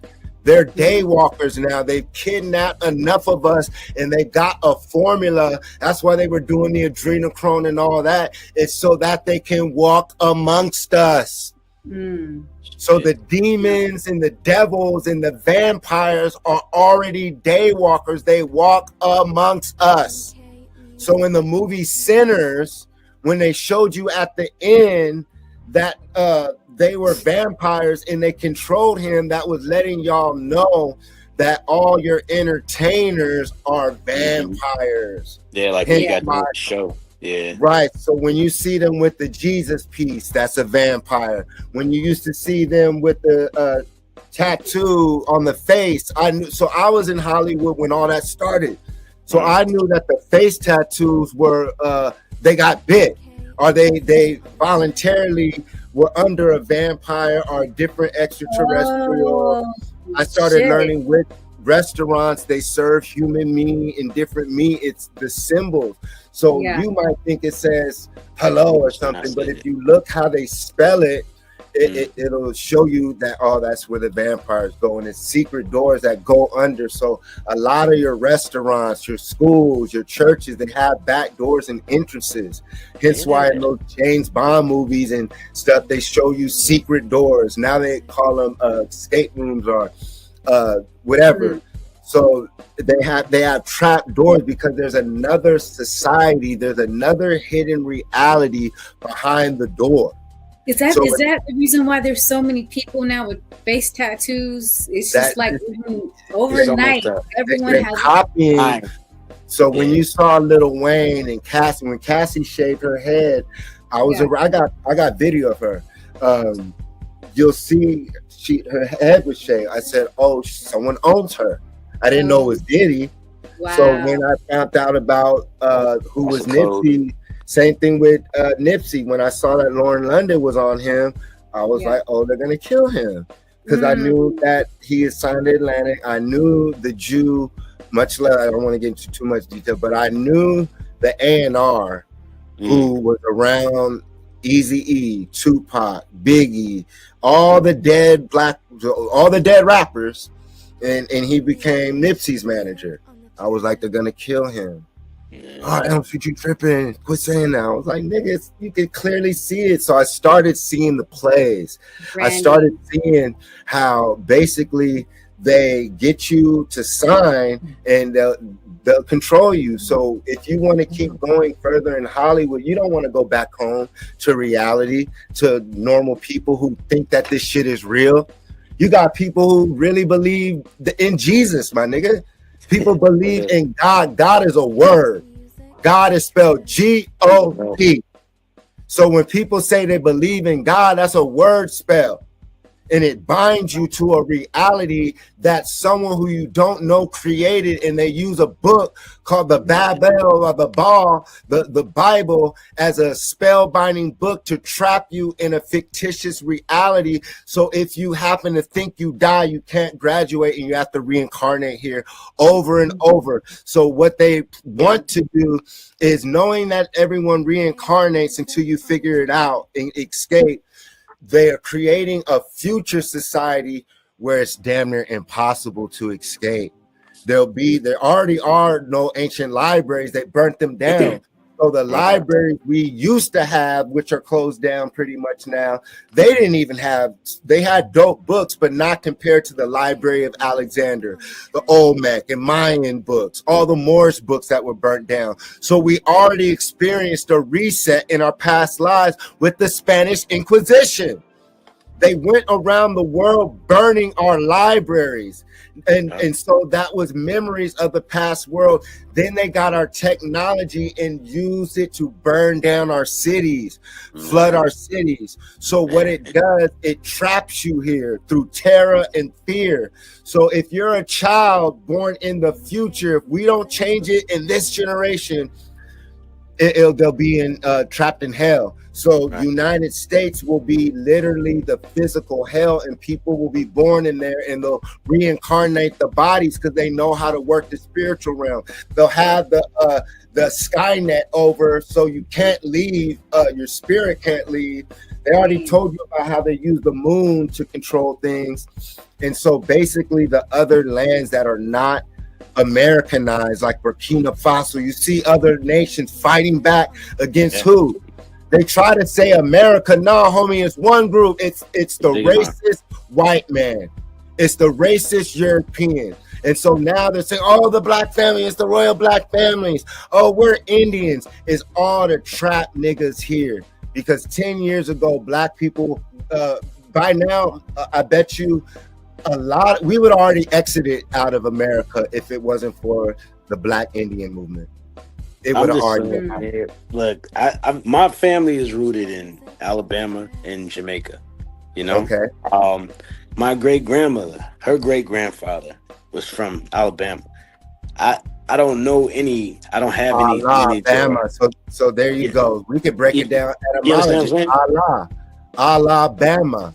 So even in that name, that's Moorish. So we're Murs or Moors. We have to stop identifying on a fictitious land graph that they designed for us.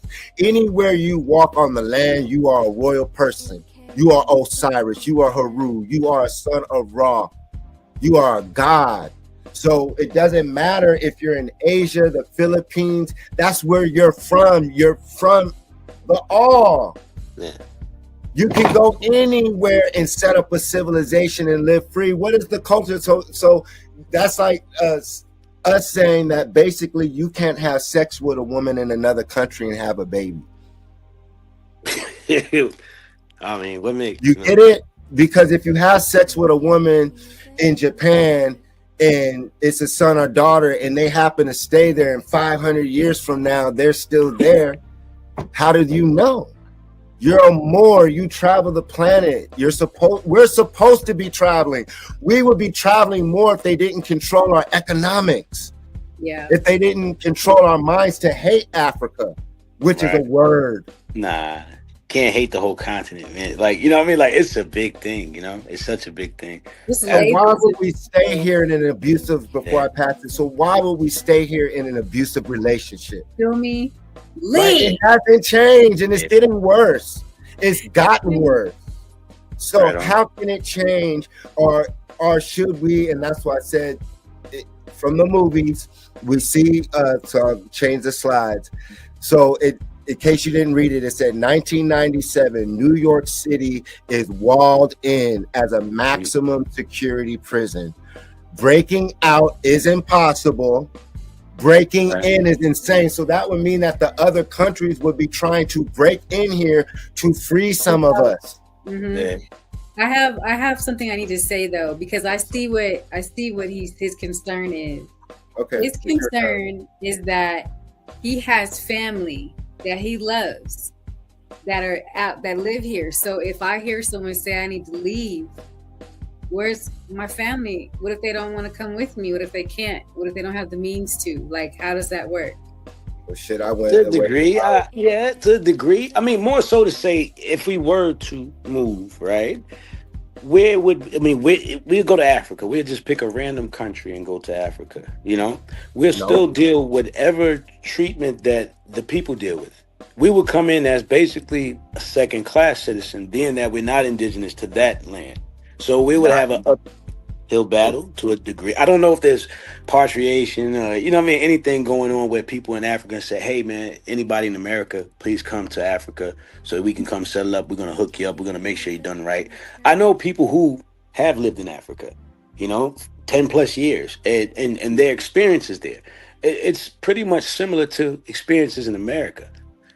Only thing I would implore is that we are here. You know what I mean? And the expense of traveling abroad and finding another place to settle in is probably way more expensive than what we can afford here. And that's a prison. And that's what I'm saying. Respect, Jay. But I will say, like, you know what I mean? Like, Bob Marley has a song called Running Away, And it's like you can run anywhere, but you can't run from you, in a sense, This isn't colonization.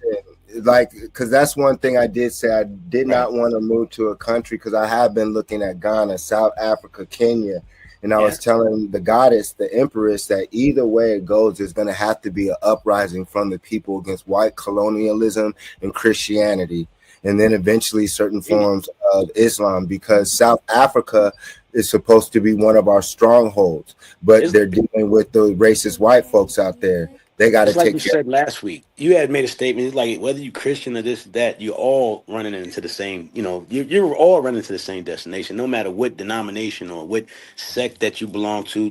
Any religious practice, man. It takes away from something that's pure. You know what I mean? The creator's the creator, man. You know what I mean? Like but that is almost like a roadblock before you get to there. The most high, if you will. You know what I mean? There is an energy, there is a source, whether you're connected to it or not. That's my belief, personally.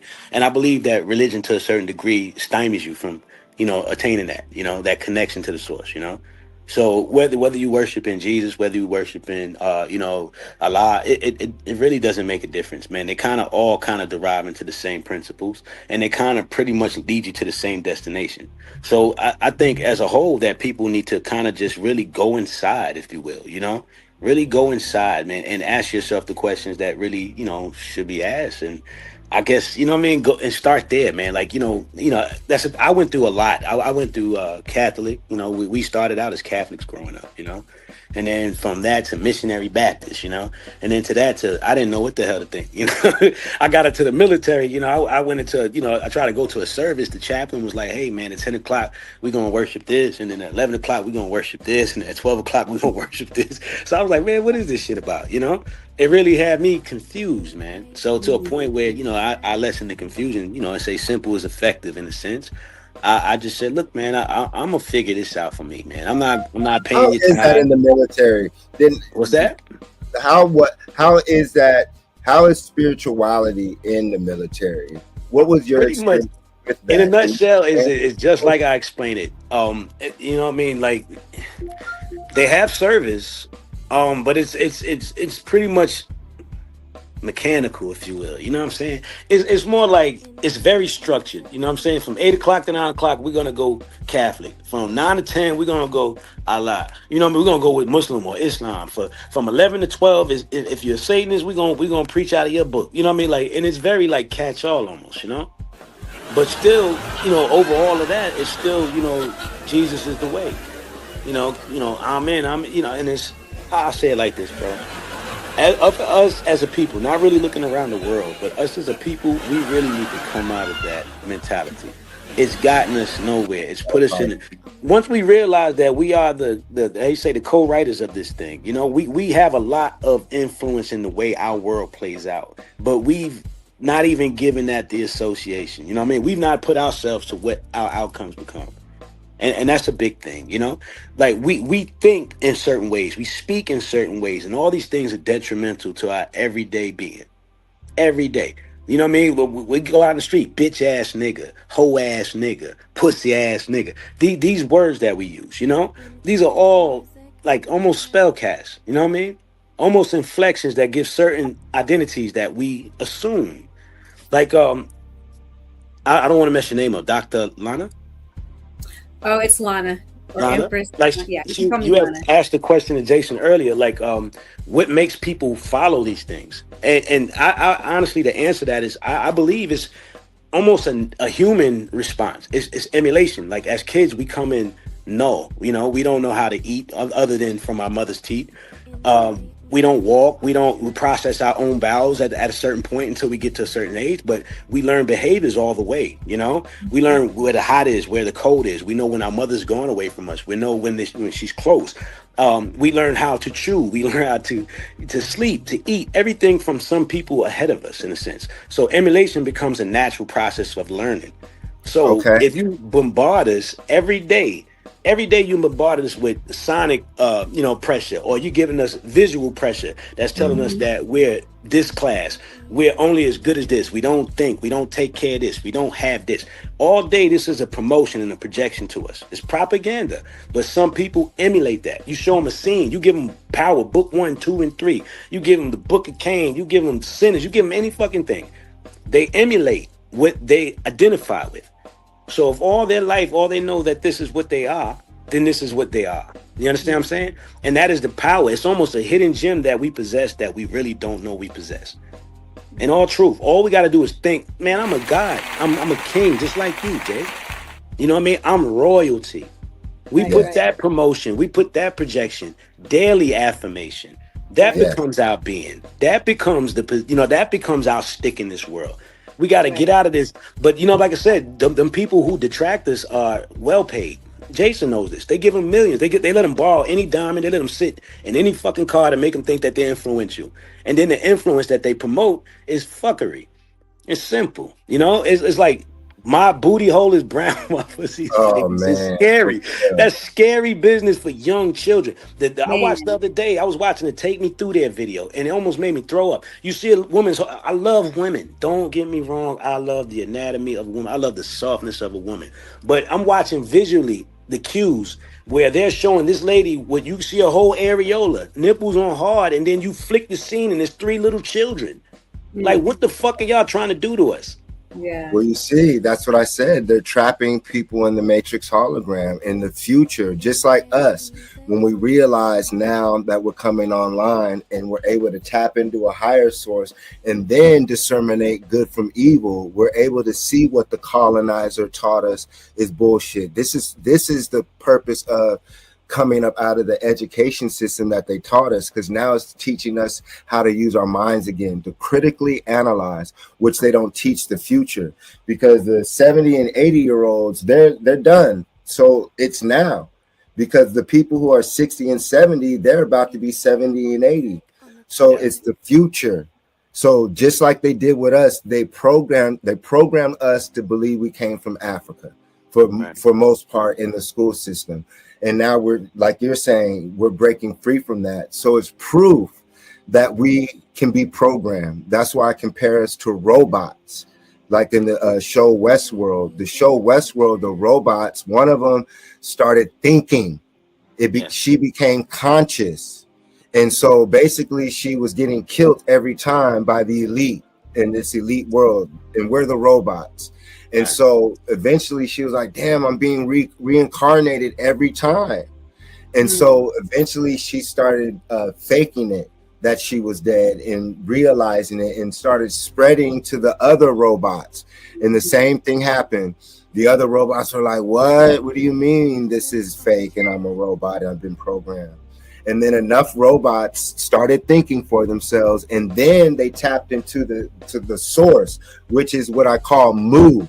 To me, when they call us Mu, it's us being descendants of that tower and that frequency, which they say, I think they hide in the mythology of the North Pole. And so through words like Morocco, Lumeria, Island of Mu, when we say Mu and Heru, Hathar, it's the education system that I feel I've discovered, not just me though, that I've discovered personally, that can lead us to freedom.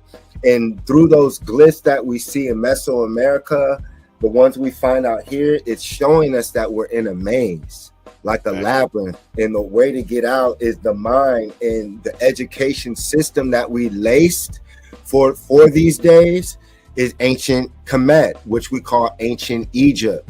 And so right here, y'all, once again, books, right? These books are in stone now. So we got to be thankful that we have brothers and sisters who are able to decode a lot of what was burnt and destroyed from the ancient world. So what we call the ancient world, I say, is simply your past life, simply the world before the colonization of our minds, that we are infinite beings. When we understand that we're immortals and that you can come back, whether it's a different avatar or a similar avatar, you'll really begin to start seeing reality for what it is. So right here is a book. It's called The Temple of the Soul, Initiation in the Temple of Osiris at Abydos. It reads, Decoded Temple Mysteries, Embedded Hieroglyphs, Iconography, and Architecture. So right here, these buildings that look similar to a lot of the downtown and Washington Monument buildings, this is in Kemet, Tamare, Egypt. So right here, it looks like a harmonica. It looks like a sound resonance. That's because I'm going to read it to you. Revealing the temple code of the Egyptian mystery philosophy. Mystery is my story, y'all. It's our story.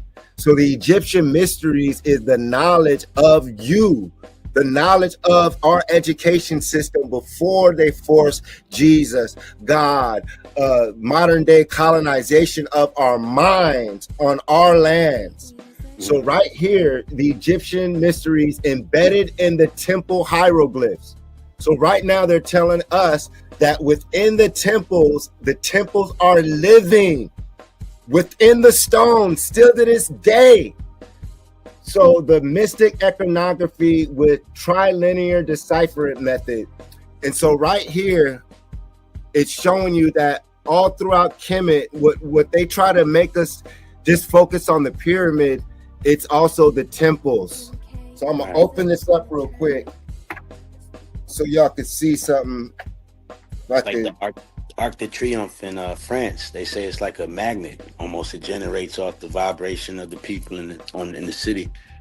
That's smooth. So right here, it's showing us like certain words like in asar nefer sa neb kawi mayat min ra di in nit ak chestu neb ni ra. Sounds like extraterrestrial when they show it in movies with our it's because that's the language of our ancestors, the language of the Nectaru, the language of nature, how we can communicate with nature. Because the bird can talk to you, the hippo can talk to you, every living animal, deity, animated being you can talk to, and they have information. The hippo might have information of the waters. The hawk might have information of the sky. This insect, when you're in tune with the netters, nature, the greatest teacher is nature. Hence why the deities and the gods of ancient Egypt were in the form of the netters, nature, animals, the wind, the stars, the sun. And so right here, I'm going to show y'all the holographic convergence real quick. It shows how the temples, I can find it real quick. Here we go. The actual temples are holograms. If I can find it, I know I get excited. Y'all go ahead and talk. Why? No, you good. You take your time, bro. You good, man. So basically, they have us trapped in this video game because I can prove it with this. But for one, I'll start with, they call this the Jed pillar, or the Jedi. So the Jedi, which in Star Wars is the ancient Egyptian priesthood, which are the professors, y'all. So this is a temple layout of one of the temples inside Abydos. And so they said that the temple is laid out just like a computer and computer circuits. So we would go throughout the temple and there would be holographic convergences to where inside of the temple, the 2D object would actually come to life. So it's like a capacitor? Yeah, so imagine the hologram. You're in these temples And these the hieroglyphs and stuff that you see, they're colored. You got to remember they did an acid wash on these. So when the sound of the temple is going and it's natural sound healing and the lights are bouncing off of these, it forms, these are a 2D image. It forms a 3D image. Right on. So it forms a 3D image in the middle of the temple. And so now you're talking about a living temple. Not only is the sound healing you, healing any, what they would call cancer, because we know any disease can be healed. That's why we could live for eternity in all these things. So the sound, when you go to Egypt, you see 100-foot pillar or 20-foot pillar, and you could see some of the paint, and then you could see the jewels that were taken off. So imagine that vibrating, and you're in there, and you're walking through the temple. So throughout each temple, y'all, they have you go through in the initiation of, let's say, Heru, or the Shahuti, or Patar, Aset, or Kethra, which are names of deities, but really it's knowledge and information and principles of Mayat, which is an education system of our culture on. So imagine your robot machine, and we understood that we were a robot. And so, long story short, so imagine we're in the temple and all the sounds going off, and we already know that the temple is dedicated to the human body. So when you look at the temple from an aerial view, it's literally like a computer body, but it looks like computer circuits. So imagine you going into these temples, hearing these sounds. Also, the higher you go, they did do psychedelics, and now you're seeing holograms teaching you the story of Osiris, Khepra, all the mysteries of ancient Egypt. So when you saw each deity, you knew and understood what that deity represented. Unlike those who came into Kemet or Egypt and stole the information and misinterpreted it because they weren't initiated. That's why they say that Jesus is the Son of God in the physical form, and that his Father sits on a throne in heaven. And then we look all throughout the hieroglyphs, and what do we see?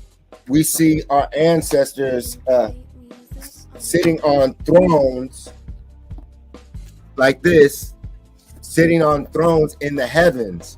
So that's when we start studying the boat of Ra, how they say our ancestors built spaceships, how the wormhole signal looks like the ship of Ra. And so now we're talking about us having airports, ancient airports, and able to bend time and space, and also able to travel to different land masses. So for us, and for me figuring it out, they're lying about the land masses that exist. I believe How it. can we prove it? Look at this picture right here, y'all. It says Earth is almost never shown from this angle. This is our planet from the side of the Pacific Ocean. So they're lying. They haven't discovered the majority of the planet. And then clearly there's other land masses if it's that much water. So now you have to see, well, if there's other land masses, what is the closest movie that we can show where they showed us in our life? And that's Wakanda. That's Black Panther. That's what you were asking. Basically, when we were left alone before the invasions, that's what we built. And so the entire planet was a Wakanda. It was an advanced Moorish civilization, what we would call Black civilization. And if we got lost in the world, we could go throughout these ancient temples and basically heal ourselves. And so other episodes, I'll get more into this book for y'all. I know it's kind of segue, but basically it was showing different initiations.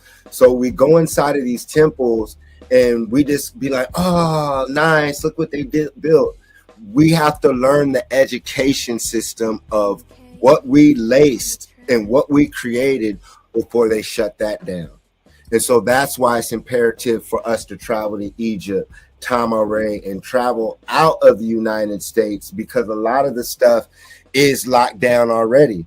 So it's imperative we start traveling, like you said, the Americas. But where can we go safely as Mers, Moors, and Black people if something cracks off? So in America, we see the police. I'm going to pass it to y'all. So if we have the police already active, we know that there's already hundreds of militias waiting. We see that martial law and tanks, drones, and robots. How would you break free from being enslaved again? Because, like, how would you stop it at this point? I mean, if we got that far, we've missed the bus already. You know, well, we're at that point. Not necessarily, but I feel you. I understand. No, we're definitely no. We're definitely in the time, and I don't know how to explain it, man. It's almost like shit, man. I mean, the best thing I could give anybody as far as any advice, man, it's pretty much, man, it all starts internally, brother. How you react and your response to what's going on. Because you know how they say the world is a stage. Every actor has a part to play, in a sense. And it's kind of like, you know, when you see this coming, you know what I mean? Like, we're receiving this food from sources that we don't trust already, right? Yes. But yet, you know what I mean? Yet we're ingesting it, hoping to find some nourishment within it. And that's you know what I mean, in a sense that's kind of how I kind of look at the information as it's provided. Who provides this information? Everything from even them files to the war going on right now is a lot to be desired, you know what I mean, other than, you know, the headline explanation, in a sense, man. What's the end game then? What's the end game for this? Because it's clearly leading up to a finale. If there's not an escape, what do those like yourself who want to stay, and it could be I'm even saying a mind thing, escape the mental slavery, not just the landmass as well, y'all. Right. But what do people have to look forward to if this doesn't make a drastic change? Right. Hell, like, I mean, again, you know, I mean, if I knew the solution would be, you know, set, man, and we'd be all right. But, you know, I mean, for me personally, for my, you know, my own looking out of my window, if you will, man, I believe it's the same thing that got us by at any other time, you know, community building. You know, they've got us to such a point where we don't talk to people. We don't try to engage. We're so fearful of what the next person is up to and what they're thinking about, to the sense that we haven't had community in a long time. You know, for generations, I would say at least 3. We don't know what that looks like. You know, we get it at football games. We get it when we go to bowl and shit like that, but it's not really intrinsic.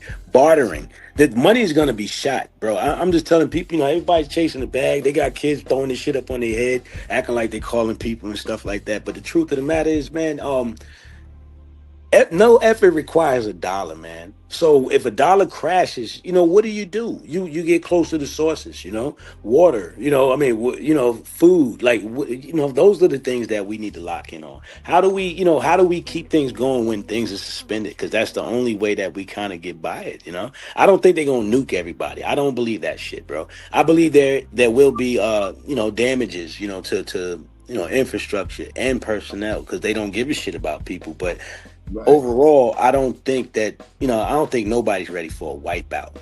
I don't think so. You know what I mean? I think the earth in its own self will handle that for us, you know? That's, you know, talking about how the US government bombs other countries and stuff, for us to think that what the government is doing, not us as the people, but those who are representing us on this land, that what they call karma or retribution isn't going to happen.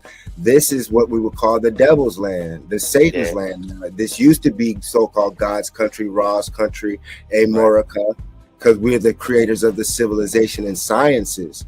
But just like any system that gets infiltrated so much, like, do you create a new system and move, or do you keep trying to save a Support the system. Yeah, I think this system is shot, bro. insanity. I It's shot. really wouldn't mind it going. Like, I don't think we've ever gained a benefit out of whatever system's in place today. You know what I mean? Like, So there you go. we've had our land stripped from us. We've had our The kids taken system from is us. crashing. Yeah, So the I don't best have thing no to problem do with it. That's kind of the, you know, almost the disposition that I keep. Like, I'm not.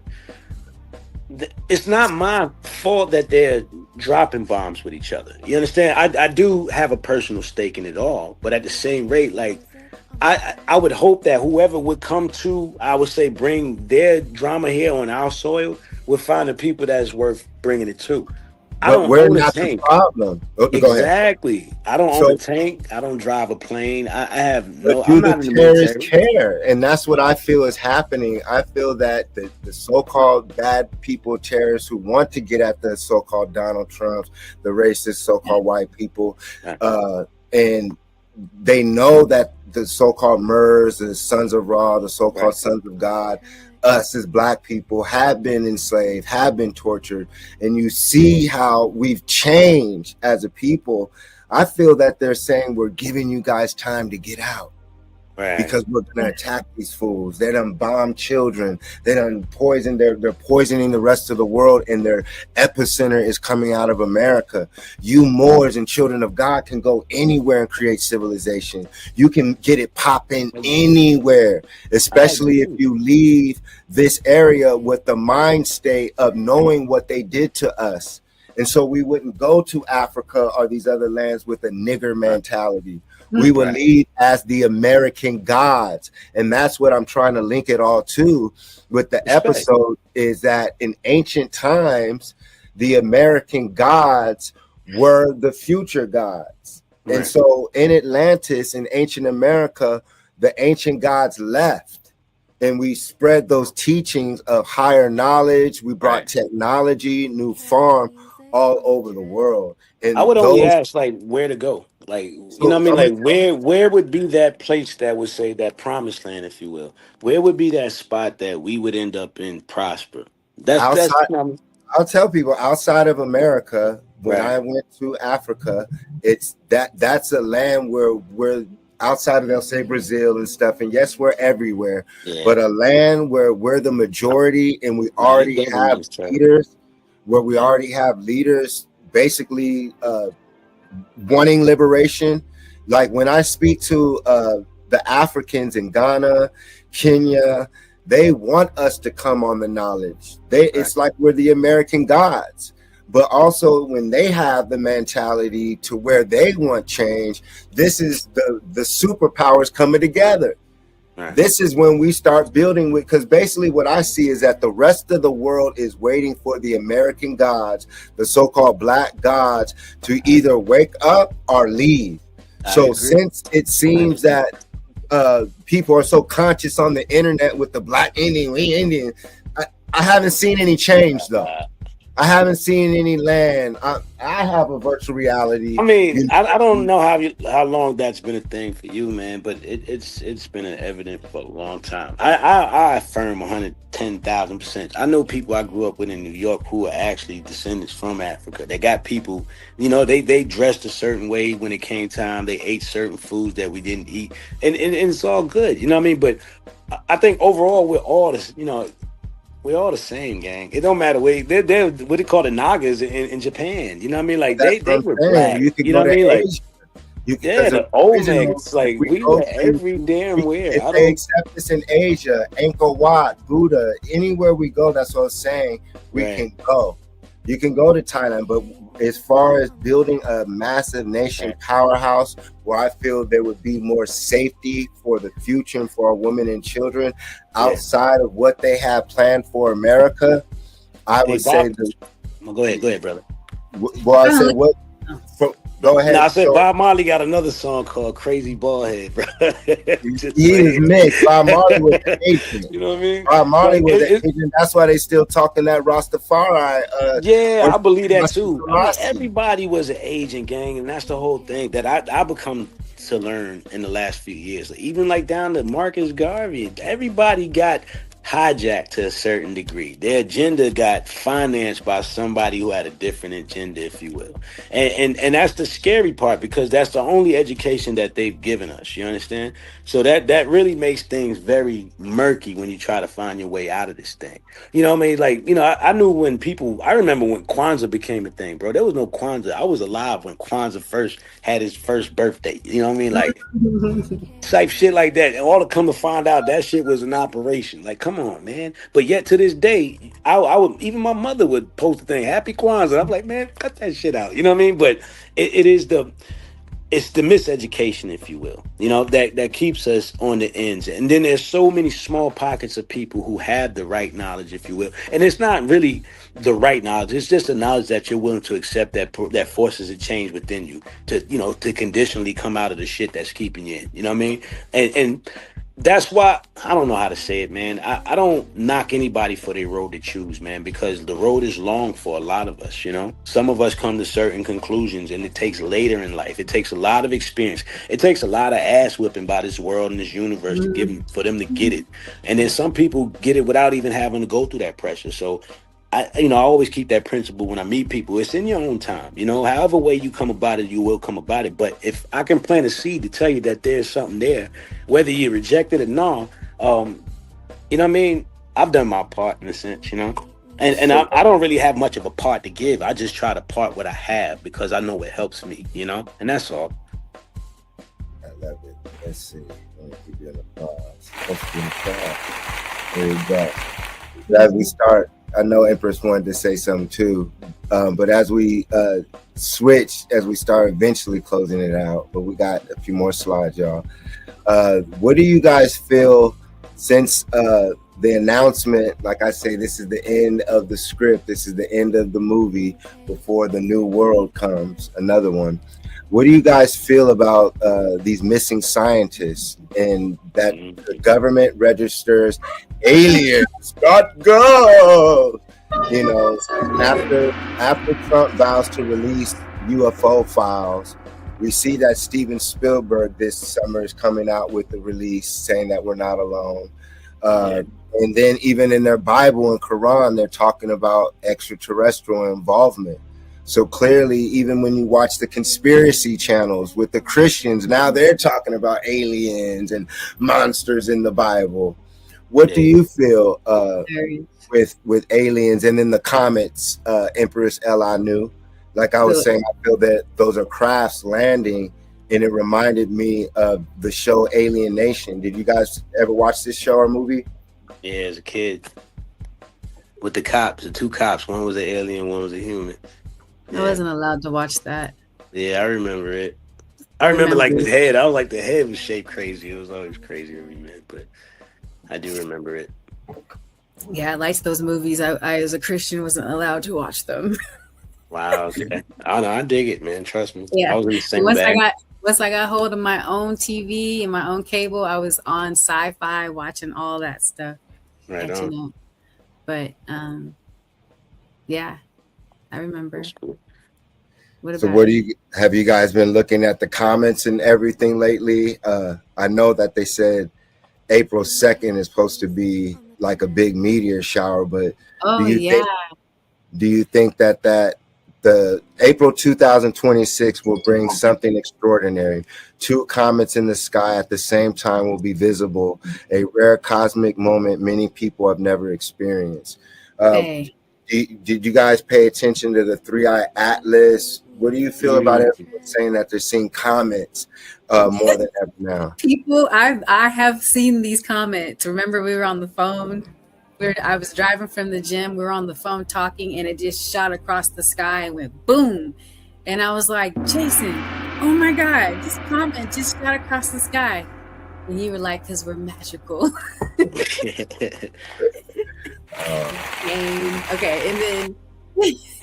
And then the next week, I saw another one. This one was huge.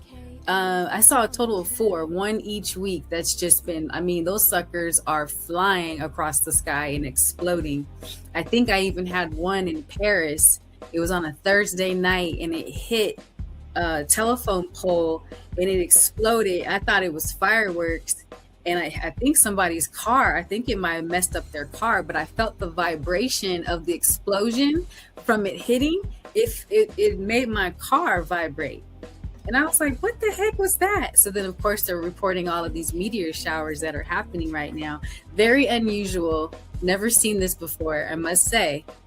It's very unusual. So when you mention, and I've seen all kind of weird stuff the past 4 years that I've caught on camera, of stuff going on in the skies or whatever. So I'm not oblivious to these things happening, but I would definitely say, based off of my experience, it does look like a landing of some sort, or a potential cosmic war that's maybe trickling down, or the planet has elevated high enough to where, we're in that war and we can physically see it.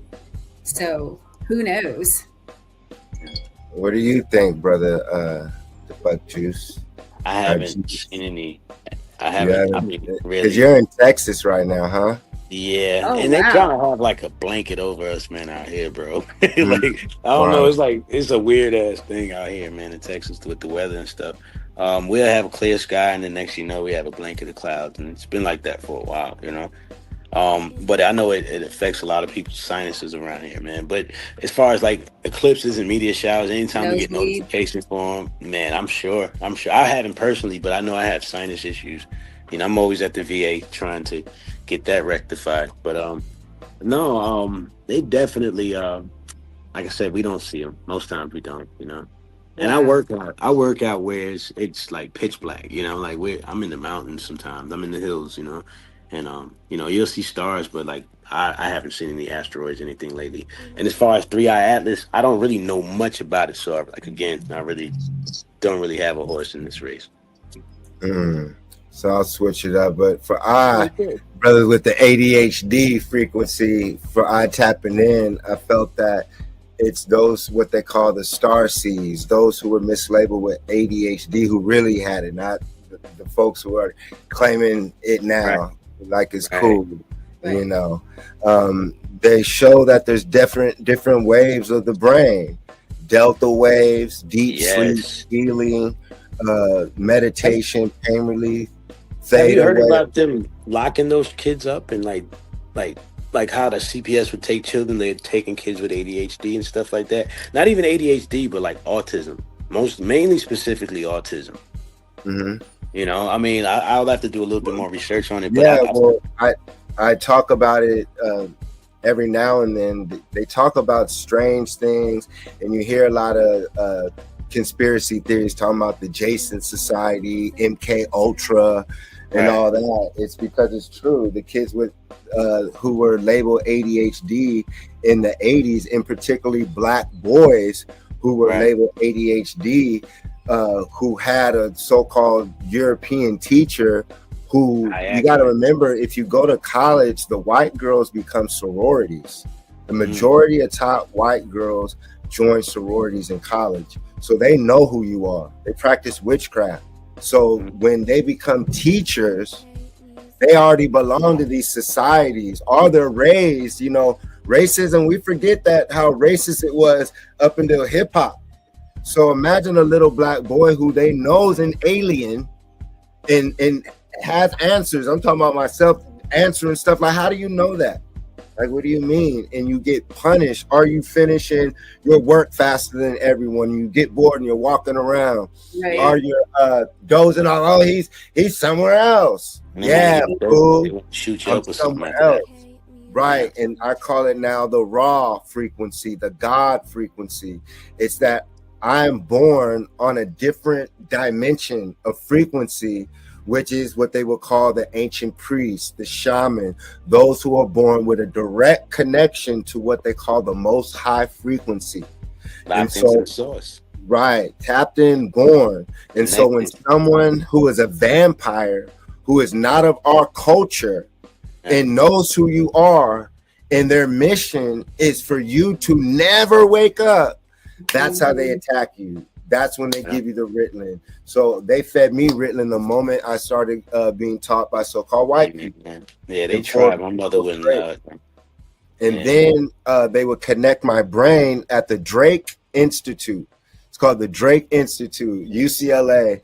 They would plug my brain into, they would put the wires like Egon and all that, and they plug it into a computer. And the goal is to make you focus so you didn't have to take the Ritalin. And I would play video games with my brain and then learn to control the waves with my mind. And so in elementary and junior high, and in high school, when I tell people like, yo, I play video games with my brain and they're going to come out with this technology, people be like, he's crazy. So when so when Elon Musk and then come out with it, I'm like, that's what they were doing to us. When they would pull us out of class and put the headphones and say, how did you hear that sound? That was all the data collection, getting ready for the development. Heard that? Put your hand up if you hear this noise. Yeah. They were gathering analytics and stuff, trying to perfect it, you know.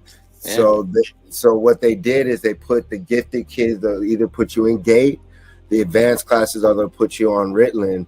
And so they either try to, that's where the programming goes. Work, but it's the truth, man. You know? And if you break, you have no mystery school to go to. You only have the church usually to go to, because people like us, right, the messiahs who walk amongst the people, they have been trained to hate us. So when Jason returns and walks amongst his people, they reject it. I'm over here saying, man, we gods, we can do this. They're like, no, we can't. Right. And so for me, it's like it's gathering the economics, but I see that they've allowed a reversal. So now they've made it to where the so-called black lesbian is going to be in charge, the black lesbian Christian, and then under the lesbians will be the black Christian woman. And then you'll have the transsexuals, and then on top of the men will be the black homosexual trans, like the EJ Johnson, Magic Johnson son. That's why all the entertainment kids, they're transgender, because they want the future kids who are 13, 14, 15, 16, who will be having babies soon and having them quick because of Lotto, Cardi B, hence why Lotto is showing you the pregnancy. So they want the kids to be so dumb, they're going to have idiots as babies, which you see today in the black community. So every other race is raising their children to rule over us again. And there's only going to be a select few of so-called black Americans who are going to escape. And the rest are going to be enslaved. And that's what I see. They're going to be trapped here. And so that's what I feel I'm preparing for, is getting the F out of here, because I keep teaching. They've given the money to the black Christian woman. And who is she? She's the single woman. She's the single mother. She believes she has been hypnotized by God and Jesus. So now she worships a deity named God that says that the creator of the universe is a man. A white man. So that's mental illness for a woman to worship a deity as a man outside of herself, higher than herself. And then it's a mental illness if a so-called black woman worships a white man as her God. She can never, ever love you, ever. That's why she disrespects you. That's why she, when she gets around the white boy, she starts giggling and disrespects you, argues with you, to the point to where a black woman who believes in God and Jesus won't want you to have multiple wives. But in the Bible, everybody had multiple wives. Yeah. And then the Bible tells them that you're supposed to be the rib, meaning you're protected. So you're supposed to be, right now in the devil's world, you're supposed to be closing these deals. And while I'm out hunting, getting it, I have the plan. So that means that monogamy was created by the enemy to keep black people broke. Because if you have, with the sound mind, multiple wives like we did, that's how you rule. And then your wives are not poor. They have everything. Although, the mind is corrupted nowadays to a degree. It's just more lustful than anything. But no, you're right, though, man. So they end it when the so-called black woman tells her son to worship a white man, and you have to go to work for white men, or a black man who worships a white man. And you see today, like you said, the black girls, they're fighting like you've never seen before. It's over. society is dead because they already got the girls. They already got the girls, bro. They got the black girls, the kids. You can't I've tried to override Hollywood. How are you going to override it with robots, drones, and all these things? And people say, well, they'll shut down the electricity. If they shut down the grid in America, it's going to be Escape from LA. And so got to get tight quick, bro. Right. And that's why they're killing the scientists, y'all. They're killing the alien scientists, and coincidentally, they killed them October 25th. So the Caltech scientist identified as a victim, he lived in the middle of nowhere and someone killed him at his doorstep. The other two disappeared. With one went in the forest with a backpack and a gun, and the other lady's missing. I remember. And so once again, the top scientists who have identified and worked on alien craft or the knowledge of extraterrestrials have either been killed, murdered, or why would they kill them when they're about to have this supposed full disclosure of these things, man? Because they can control the information. Narrative, yeah. Right. Definitely, bro. Because their goal, when they talked about Adolf Hitler, we find out that he never died. And we learned that they were in contact with extraterrestrial beings. They had advanced technology. We see the knowledge of Antarctica, offshoot civilizations. So what do you think they would plan? They would plan a great event, knowing that we're waking up, knowing that no one wants to be under the rule of the troglodyte anymore, the pale skin Albion. That's really what it is. The Chinaman don't like them. The Asian, they don't like him. The Arabs, the Arabs are Muslims, bro. That means that even though we know that they're racist too, they're going against each other over Christianity and Islam. Yeah, which is still all about you, all your sciences. So basically, everybody hates the white man except for black Christians.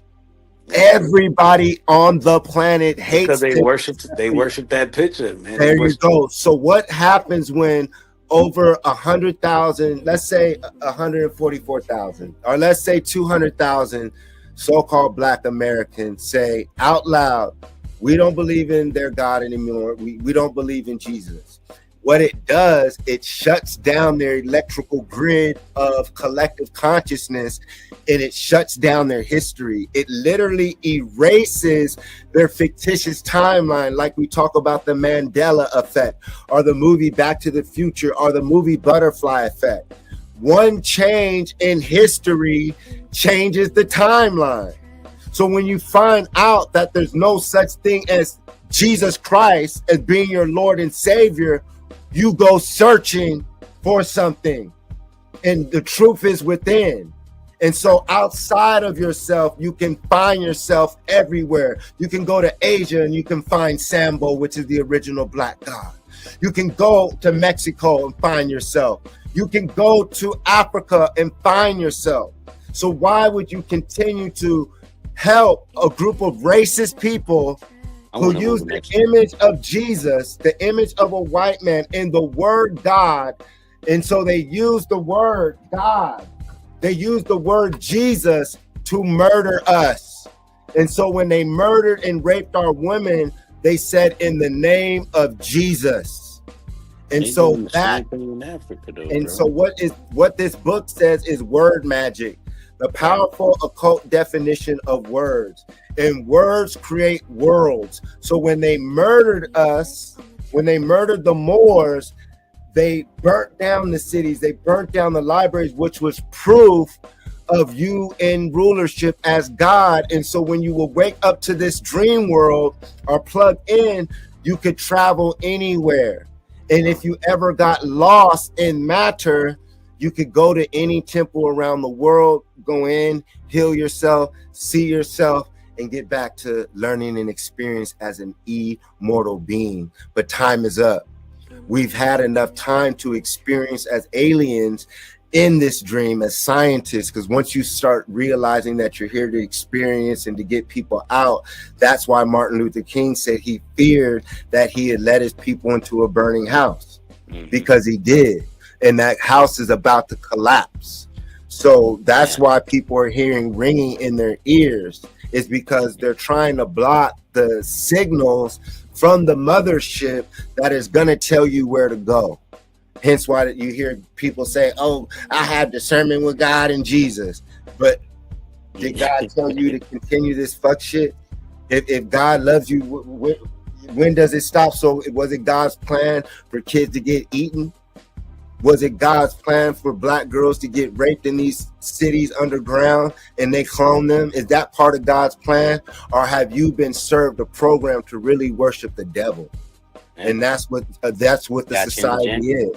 That's what you said last week. Yeah, you're right. Right. And so the God of the Bible that they worship in Epstein is the same deity, Jehovah, Yahweh, who asked for blood sacrifice. That's right. And so that's the story of Cain and Abel again, to where the deity was pleased with the blood sacrifice, and the other aliens, the other Moors, the elves, they were pleased with us growing in the garden, us eating fruit, which means that you had to grow community, like you said. And so that's why I'm saying that I feel time is up, and what we're seeing at the airports, y'all, is a warning of what the airports right here are going to look like when they start having terrorist attacks. So once you see that Donald Trump represents the end of the white man's rule, and you know that he's not going out without a fight, he has to manipulate as many so-called black people, black women and children, to believe and have faith in him one last time. So when the shit cracks off, he has us. And as long as there's enough black people here, he can use you generation after generation. But those who escaped can live free, because the rest of the world will know and respect us because they know we escaped America. And that's what I see. And the other countries will be probably trying to break into America to break people out. Meanwhile, the rest of the planet will be opened up to extraterrestrial visitation. And so the extraterrestrials that Donald Trump and them plan to reveal are going to be white. They're going to create a white savior using holographic technology. And that's when people, out of fear and ignorance, once they give it up, their mind will change during the shift, and they'll give their soul, which will be like their mind, and they'll shift to Jesus worship. And that's the new slave class, no matter if you're so-called black, white, brown, Asian, whatever. And those of us I saw in a dream. And those of us who figured it out hear the whispers, leave, like the birds before the earthquake, leave. And anywhere we go, as long as you're a Moor, meaning you can travel the world with knowledge, you can go anywhere. And I promise you, like they celebrate black celebrities, like they did I Show Speed, when the shit cracks off and you leave, they're gonna worship you all over the planet. And they're gonna cry for those who are trapped here. And they'll say, damn, they were given enough time. So basically, I feel like I'm only staying to impress who? Yeah, right. Impress the devil. And basically, people want to be famous still. People still want to be famous. I'd love to go, but where to? That's the thing, you know? Have you been to Africa? No, I have not. Oh, I thought you said you've been. No, I lived in Italy. I was close. I was like 12 hours away, man. But we could never get on the flight at the time I was living there. Oh man, I cried when I got off the plane. See, I thought it was gonna be like the movies. I had prepared my mind like, it don't matter, dog, I'm going. And I got off the plane, and when you get outside, I cried, bro. I saw so-called black people in Lamborghinis, bro. I saw people pulling up in Mercedes, Ferraris, and I'm like, what the fuck is They this lied shit? to you, Jack. You know, like, yeah, I dig it, man. I was like, dog, and I just started crying. Man.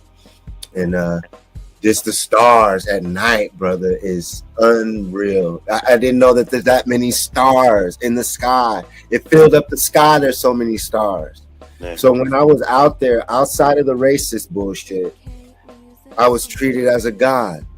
They loved us. They worship you. The bad thing is that the so-called nigger image is being broadcasted. Right. So a lot of times to relate That's their to first impression. yeah, my nigga, what's up, my nigga? I'm Yeah. like, nah, dog, that's fake. That's not who we are. But when Right. enough of us leave America, and basically when I say leave America, we can create our own culture anywhere. What do you guys want? Hip hop? We can do that anywhere.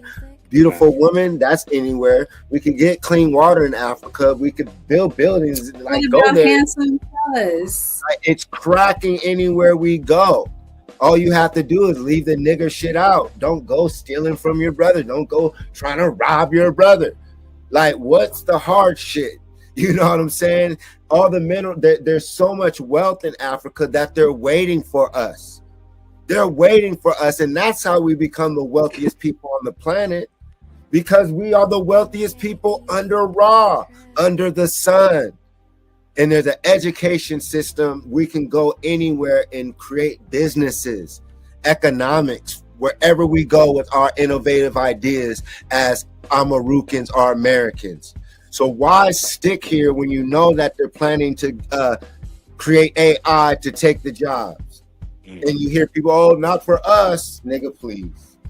They're gonna take the jobs. What do you think the illegal immigrants are here for?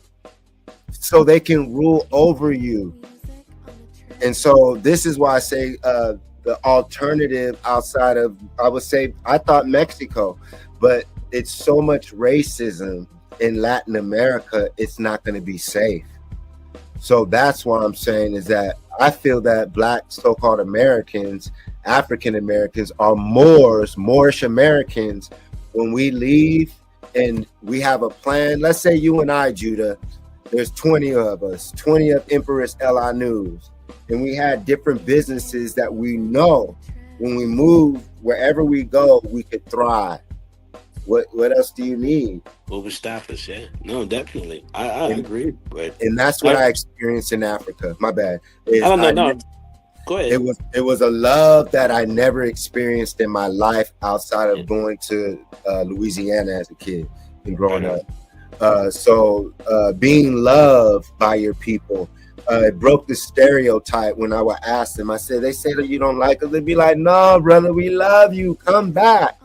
And I said, that's what it is. It's not leaving with the mind state of escaping. I'm leaving as a graduate of the United States of America. Right. I figured it out. I'm an international, intergalactic being. No, Anywhere I go with knowledge, I bring wealth wherever I go, and people love me. Yeah. And there'll be hate wherever we go, challenges. But for us to stick around to see what they have planned for Black people, because no matter the Moorish thing, good luck. Like, because I'm dealing with the city councils, I'm dealing with the police department, I'm dealing with the Native Americans. Good luck. Like, why keep fighting when we can go somewhere and put our money together and create our own nations and countries? That just depends on where you want to go, bro. That's it. You know what I mean, like I said, Africa is a catch-all. There's 52 fucking countries in Africa that have multitudes of states within it. It would have to be a certain area that would be beneficial for people moving there, for one. And then, to even worry if they're not at war with a country next to them or above them or below them, because that is an evident thing. Africa is not all just hearts and, two taps and shit, man. They actually have countries that don't like, and they're the same damn color. It blew my mind when I learned, but that they're war with each other, that they economically stifle each other. Same shit that America does to other countries. But just it sounds like Black Americans to me. Yeah, in a sense, I agree. But like all the same, it's just saying like we would inherit problems of a nation that are not our problems. We come with a certain mentality. We come with a certain mindset. These people might operate totally opposite of that, where it might not be to our benefit. Our money might not even be worth shit out there. And there's a lot of little things that you think about when you think about it. But no, I mean, like I said, the intent, the aim is definitely true. I believe that there needs to be a place for us to thrive as people, man. But then again, like I said in the beginning of the podcast, that you know, let's clean up our mess, sweep our backyard. This is our yard in a sense. It just takes a little effort and a little work to actually make things come about. And a lot of that is awareness and education, brother. We have kids like we say they're savages, how they say, you know what I mean? They're goons, they're hyper violent, they do all this shit. That's the portrayal that we get, right? But if we have these people, then those people have a certain use, they have a certain effort and effect, in their being. So to say, okay, why can't these people patrol the neighborhoods to keep bullshit out of it? Why can't they be used? Because right now, all they're being used for is degrading the neighborhood, for tearing down the neighborhood. And what happens when that happens? They get locked up or they die, then somebody buys the neighborhood, and next you know, somebody's walking their dogs that's taking shits and they're not picking it up. Same neighborhood that you grew up in 30 years ago. So it's a thing more saying just cleaning up our problems, recognizing our problems and having that in us, And they say, oh, we can't get along, we can't get together. That's lies. That's propaganda. I seen it happen too many times, man. If you could put people from far reaches of life together and within 8 weeks they're hugging and loving each other and protecting each other's back in situations of war, then we can do the shit with each other. It's just really getting down and doing it. I believe. Me, I don't want to buy a ticket when I can go right out in my community and tell this motherfucker, hey, pull your shit up, hey, get your shit together. So hey. do you see, with anything, if there was something to crack off in this country, right, what do you see? Do you feel that America will forever be protected and they won't ever have to experience that? Hell no. I think we are right now coming up to the biggest setup, because people really have that mentality, like the things that go on in other nations won't take effect within our nation. No, they are. But I also we have murders every day. People are killing nationwide. You know what I'm saying? People are dying nationwide. We have impoverishment, going on. It's rampant. So it's a third world country already, bro. Right. And with people's mind state, and now I guess I'm playing devil's advocate because I want to stay too if it changes. You see, I'm building, but I'm also looking as an option now to have both hemispheres going. I'm a human as well, man. I'm balanced just like you, Jay. We've already, me and my family, we've already had that conversation of where, man, we've already, we are prepared if things were to go. But like how you said, look at TSA right now. It's 6 and 7 hours just to get a flight across the damn nation, So imagine you trying to go in a time of crisis, So even Elite today would say what? But do you see the plan though, brother Juice? I definitely do, bro. I've been seeing this plan since I known you, Jay. We used to have conversations like this in your room. Remember, we used to sit up in the room talking about this stuff, man. Back in the day when certain people that we knew used to be like, man, you crazy, Judo, you talking crazy. And then 4 years later, damn, I see it happening. So we've always been there, since 2001, since 2002, we've been there, bro. So yes. I'm definitely, definitely aware. I'm just more I guess in my practical behaviors, man. I'm just looking at it like my kids are here, my mother's here. Same thing Ms. Lana said earlier. You know what I mean? My family is rooted here. Not to say that I wouldn't leave without them. I'm just saying that everything I know is here. I wouldn't know anything anywhere else. Take a visit, go on a vacation is something totally different than actually having to live in the economy. We lived in Italy. We weren't even allowed to work because we were American. You know what I mean? We couldn't even have a job. The country wouldn't allow us to get a job because we were American. Restrictions, yeah. So it was all right, how do we live if we can't even go operate in this place, That's true. So it's little things like that I kind of take into consideration. I mean, the mind, like I said, the idea of going and getting somewhere and actually just doing our thing, because I know we're worth it as a people.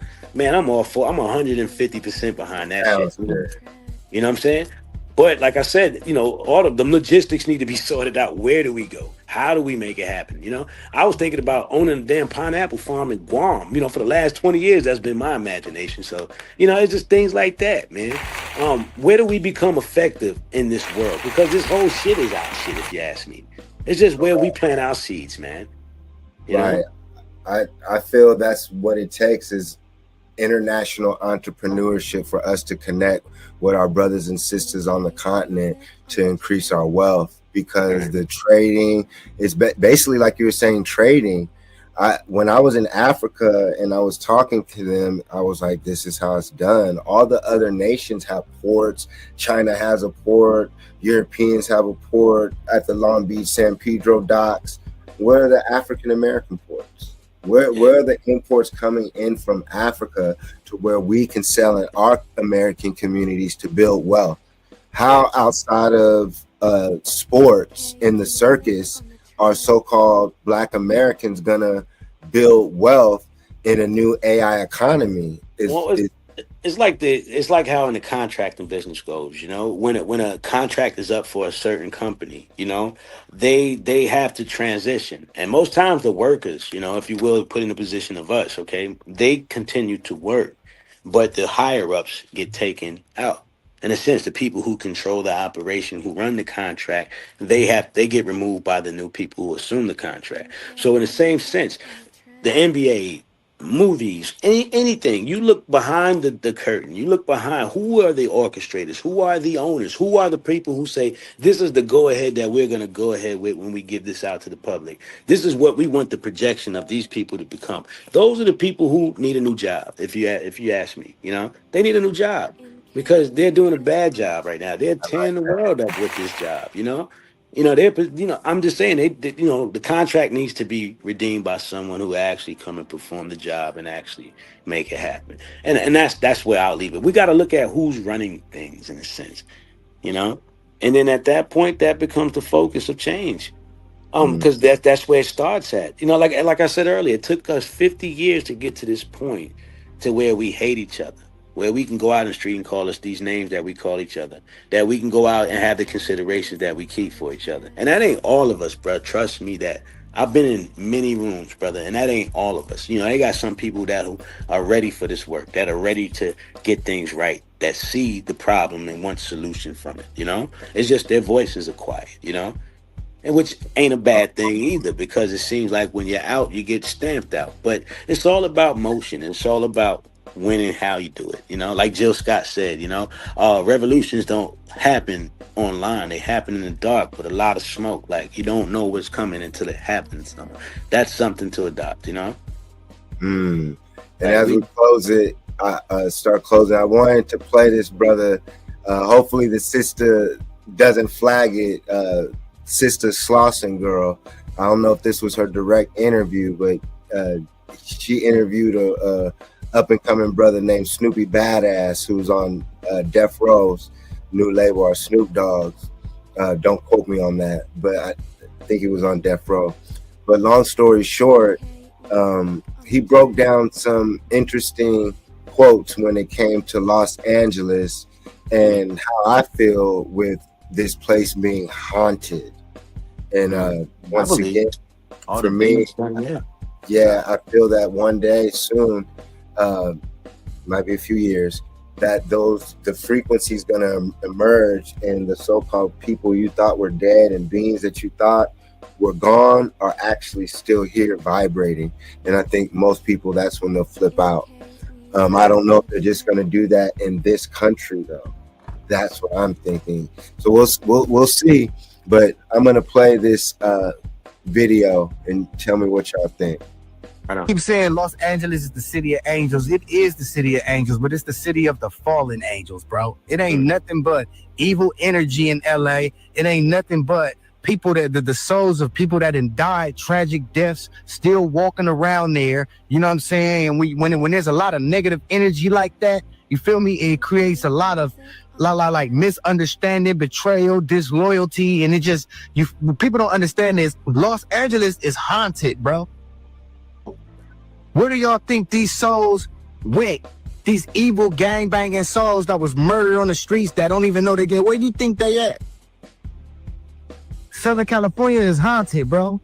Compton is haunted. Long Beach is haunted. South Central is haunted. It ain't nothing but miserable, negative energies and lost souls walking around there. When I say lost souls, I mean that literally. I'm not saying the people is lost souls. No, there's real things that we can't see that's in the streets of LA. This is decades of murders and violence and betrayal and lies, bro. It's haunted. And it's more of the black side of it. I believe Los Angeles is haunted, bro. And a lot of these dudes are possessed.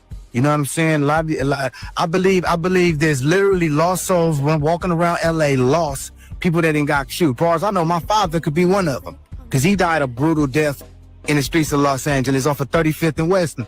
So I believe it's haunted. I believe a lot of dudes is possessed. You know what I'm saying? That's why nothing works. You feel me? And Los Angeles is the home of the fallen angels, bro. That's how I feel. I feel like that. Them souls just don't go nowhere. They don't just go away. There's a lot of energy there, bro. A lot of bad energy there, bro. And you can feel it when you rolling up the streets. And it's getting worse and worse by the years and by the decades, bro. And I say that anybody can tell you this. If you think of Los Angeles and from the 1990s, the 1980s, from the 90s, the 80s, the 70s, even the early 2000s, you can see the energy, how the energy kept changing for the worse. You feel what I'm saying? 70s had a different energy, 80s had a different energy, 90s had a different energy, early 2000s got a different energy. Now you look now, it's just nothing got that glow anymore. It's like more and more time goes, the glow goes away, bro. Dead on me. It's like LA have a very negative energy. LA used to feel good. You know what I'm saying? It don't even feel good anymore, bro. Like it's nothing. They taking everything that makes you love LA. They taking the Crenshaw Mall. They knocking the Crenshaw Mall down, the Baldwin Hills Plaza Center. For real, bro? It's like I'm waiting on to say the Slauson about to go out of business. Keep saying Los Angeles. So yeah, man, I'm applaud that, brother. I had a point. What do you guys feel about that? I'll give it to Empress L.I. News as the closing statements of this episode. You there, Empress?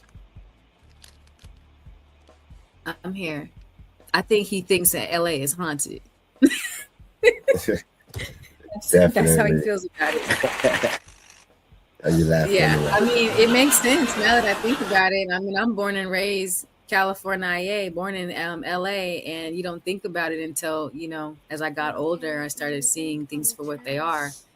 I think he had mentioned that, like, once you see it, you can never unsee it. So, and I've always had experiences where I've seen the other side, what you want to call it. But yeah, I mean, souls, things don't, you got souls that get trapped here, especially living a certain lifestyle or giving your soul to the devil. And now the devil has his ability to do whatever, just recycle your energy. So yeah, I mean, I can say that sounds about right. Sounds about right to me. Where do you feel, Brother Juice? Well, I'm not from LA, so I can't really speak on the current vibe out there. I've been a few times, when I lived in California and stuff like that. And the energy has always been uneasy in Cali, man. But hell, I know for a fact, like New Orleans it feels haunted there. Like you get a real uneasy and settled feeling in New Orleans, But yes. I'm gonna ask you, any cities that you visited, and overall just America, do you feel America is now haunted with all this? Frederick, Maryland. That is the creepiest vibe that you could probably ever feel, man. That is where they have the Center for Disease and all that stuff. It's a very small town, and damn near everybody's addicted to meth. It's a scary ass place, man. I can't lie. That's probably one of the most eerie places that I've ever been personally. But like I said, New Orleans definitely. You have this feeling like there's a lot of spirits that move around that spot. And like I said, California has always been like kind of eerie. My first entry into California was Santee, where there's a whole lot of skinhead folk.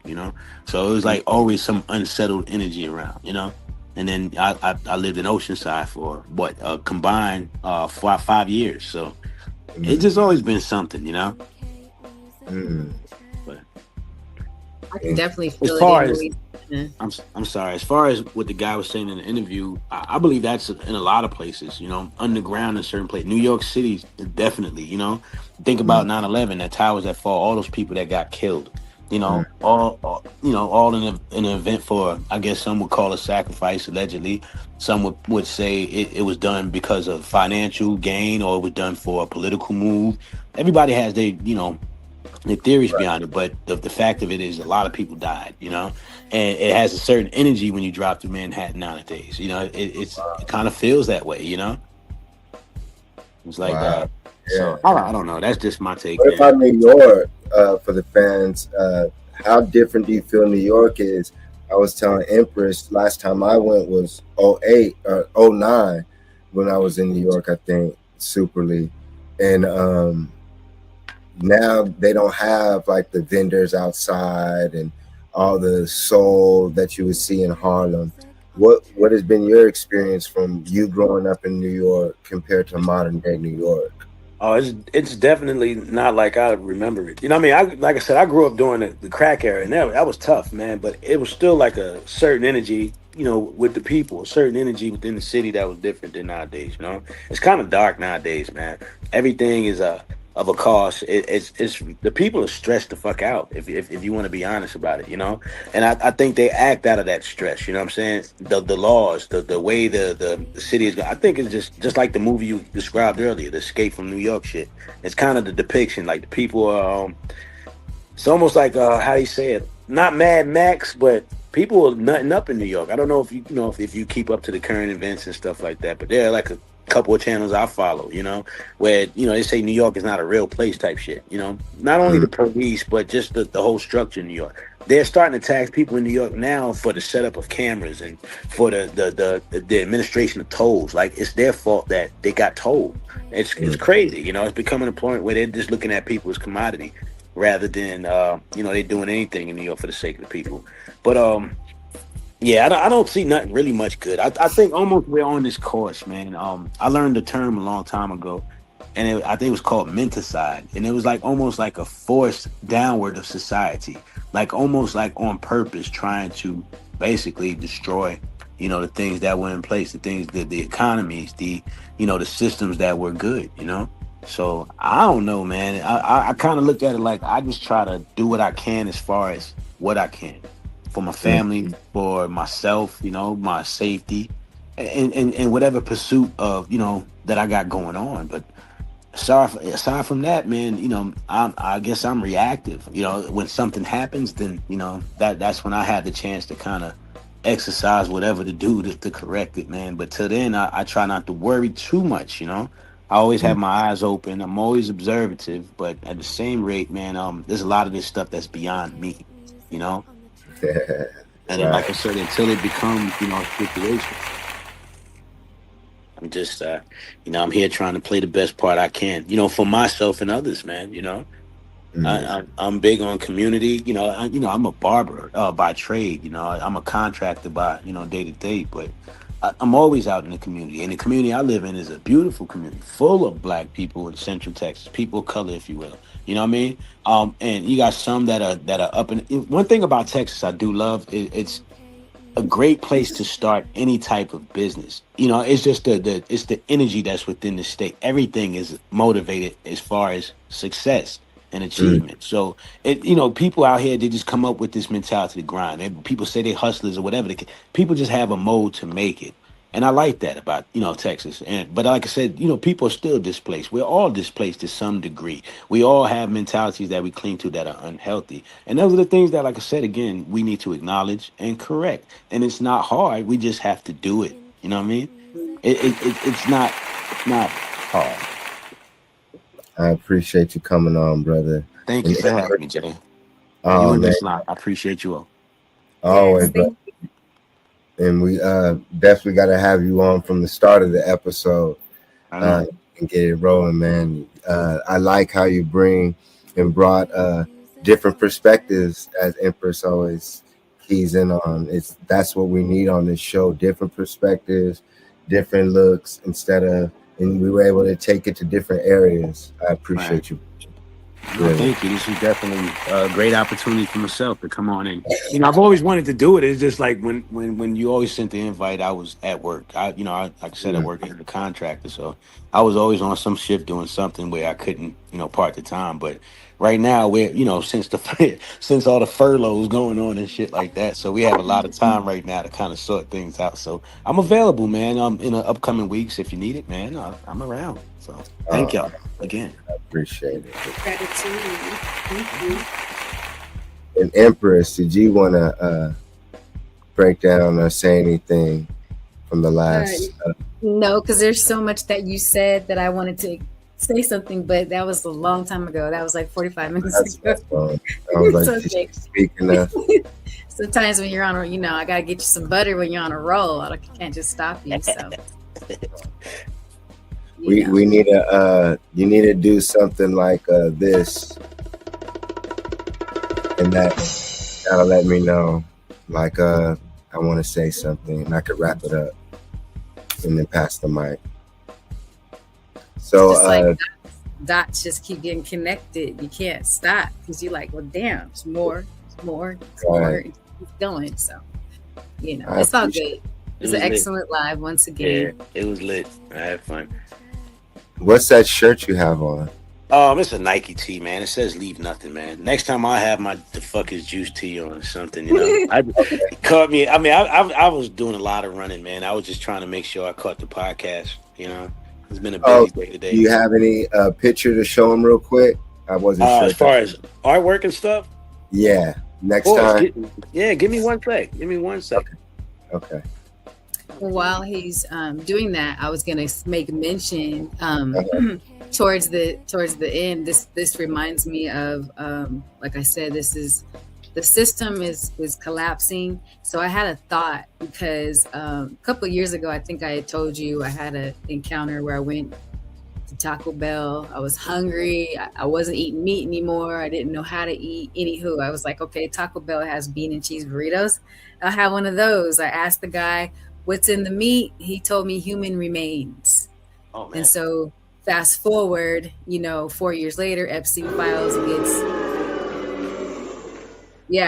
Terrible. Epstein File, gets released, and now they're telling everybody what's in the food. But mind you, I've been telling people this for the past like 4 years, and I'm getting called crazy or whatnot. But I had like an encounter. I took my daughter to get some food through a drive-through, and the chick hands me her food, and I saw her whole body shift. She shapeshift on me. Not the first time it's happened, but I thought to myself, I was like, damn, it's getting to a point now where people are going to start to see, the real true person. Vibration is rising. And I ask people questions like, are you able to handle that? Because if you don't go within and start accounting to your own actions, becoming accountable to self and growing self, you're going to see something like that. It's going to freak you the F out. They might and people don't realize how energy works. That's why there's so much trauma. Trauma gets stuck. It gets trapped. You get trapped in that specific experience you've gone through, whatever it may be. So can you imagine reliving the trauma of going places, and seeing faces or whatever the case is because you refuse to go through your healing process? Well, that's what they're about to go through. That's what so-called white America is about to go through. They have to go through what they're going through, and they have to trap as many people inside this reality. I don't want to be around because that. It's dying. It's dead already because they have to vampire off of other cultures and lie about the previous age when they came amongst those indigenous people. So the question always goes now, what was that landmass like in the culture like before so-called pale-skinned Europeans came amongst those people? Right. Because that's really what we're dealing with. And it's not racist, it's not egotistic, it's that now we're learning that we come from a different reality. We come from a different frequency. And so with all that trauma that their ancestors have done and all the benefits that they have received just off the color of their skin, just off the system and throughout the world, and to be able to do wicked things in the name of God, in the name of Jesus, and not have to pay for it is over. Yeah. And the sun tells us that. The stars tell us that we're in an Aquarius age, a new age of thought, a new age of awakening for all people. So when I hear the so-called conspiracy theorists who are so-called pale-skinned Albions or European or white brothers and sisters, they still have to know as well, like, you don't get to skip the line. That was the thing when you're talking about Bob Marley. I got upset in college a lot because they had the so-called pale-skinned European brothers who would smoke weed, listen to Bob Marley, and think racism was over. And it was like, nah, homie, you still get benefits from that. You can't skip the line. We still had to go through it. Hence why they always say we enslaved them. Oh, they enslaved us in Egypt. No, you wanted to learn how to lace stone and how to cut stone. We had to start in the beginning as well. We had to stand under the sun just like everyone else, but they cannot stand under the sun and do the work. So they bring in, that's why they brought in the illegal immigrants and all that stuff, because we are the original farmers. They want you to think that we weren't farmers. Oh, black people weren't farmers. What are you talking about? We're the agriculturists. All the deities are based off of us. We're the original scientists. Are agricultural deities of you as a Moor bringing seeds to the humans, teaching them how to grow crops, because they didn't have a reality. They were in their animated phase until you gave them what you call God and religion and all these things that binded them from eating you. Right. Because in their true nature, with them not getting enough of the sun, which we call Ra, without them getting enough of Ra's knowledge in their nature, if we don't give them our spirituality, they kill you. So what happens when they're given the opportunity to be their nature?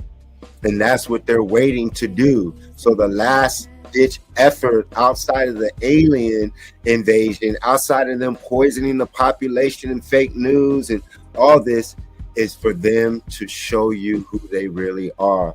So that's why they're showing you the people with the plastic surgery and failure, is because a lot of these monsters are actually walking amongst you. So they have to mess up normal people's face so the monsters can blend in. Hence why you see that starting all in Hollywood. That's why I was saying the fangs. Surgeries the way they are. I said the same thing about trannies, and they making women wear eyelashes and the fake hair and all the makeup so transsexuals can blend in and pass as women. That's what I thought, you know. Yeah, and then it gets to a deeper, everything is always to me at a deeper level. So yes, that is correct.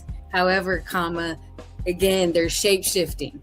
They can't help it. So now they're making surgeries the thing, and everybody's running out, and our people are running out doing it and following. But it's all because they're naturally coming into their natural look. Yes. They can no longer hide it. The jig is up. It's a wrap. Their whole system is collapsing right before your eyes. Physically speaking, spiritually speaking, metaphorically speaking, it's a wrap. Yeah, man. So it's like, do you want to be here when the construction is going on? No, I don't want to be here while y'all are collapsing everything and then you're going to rebuild. No, I don't want to be around it. It's going to be too much chaos. You know what I'm saying? And then if you vibrate high, can you imagine a high vibrating being and you see all these, what do you call them? Zombies, and they're vampiring off all your energy, and you just over here sticking out like a sore thumb because you're vibrating. No, I can't be around doing pitch black and stuff, you know. Yeah, like there they are, you know. Yeah. So we have to be amongst others that are already, there's some light, you know what I mean, and we get there. The light goes on. Ooh, now we can start building again and getting back to being our creative, because we're natural creators. We are the original scientists. You know what I mean? We are the original builders. We built these things. It started off with a hypothesis or an observation, you know? We started off with an observation. Then we started to research. And then we, just like scientists. And then you build these things. And then once you build it, you like it. Okay, don't let me go back and redo it. that's who we originally were, and that's what we got to get back to doing, because this is going to be a distraction. Agreed. And that's why they're showing you Escape from LA, how the Beverly Hills Surgeon General was basically taking people's body parts and replacing them, because people who had got plastic surgery, all those chemicals were melting their faces, making people's faces lopsided. Imagine all these girls and women who got the BBL, got all these different plastic and iron in their stuff, like the COVID shots. No, they said not to say that. These different vaccines. Imagine all these different things that are in people in America, in particularly, how they're going to turn into when the solar flares, when the so-called shift occurs. And that's why she was pointing out, like, when I used to be in Hollywood and they would shape shift, I would see their teeth. And I was like, oh, they're vampires. And sometimes they would be like, fuck, you can see me. Man. You know, you're like, yeah, bro. And they would basically show like they put the caps over their teeth. And that's when I said, oh, around certain people, it glitches. It's like, and I was like, okay, some are a being like that. Some are using some type of cloaking technology. Some have to drink blood to do it. So I was like, oh, the more powerful I am and the higher I vibrate, I can look at them and see them. And when you see them, that's when they get scared, like the movie They Live, when he put on the glasses and the lady was like, he can see. And they started telling everyone like, oh, we have one who can see. And so that's what they try to do. Some of us are born with the gift to see beyond their veil. And that's like Empress El Anu was saying, they hide with the plastic surgery. Like I said, the fangs were showing so much for the vampires. They had to get those fake big teeth. And just again, they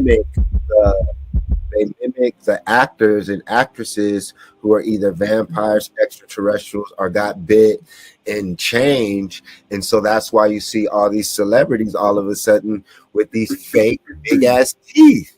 And then you see regular people copying them who have no clue that they're mimicking vampires, are a slave of a vampire, which are your artists. And those vampires that you were speaking of with the teeth, when you look at Parasite, names when I knew. When you look at the parasites, they look similar to the parasites that are in you.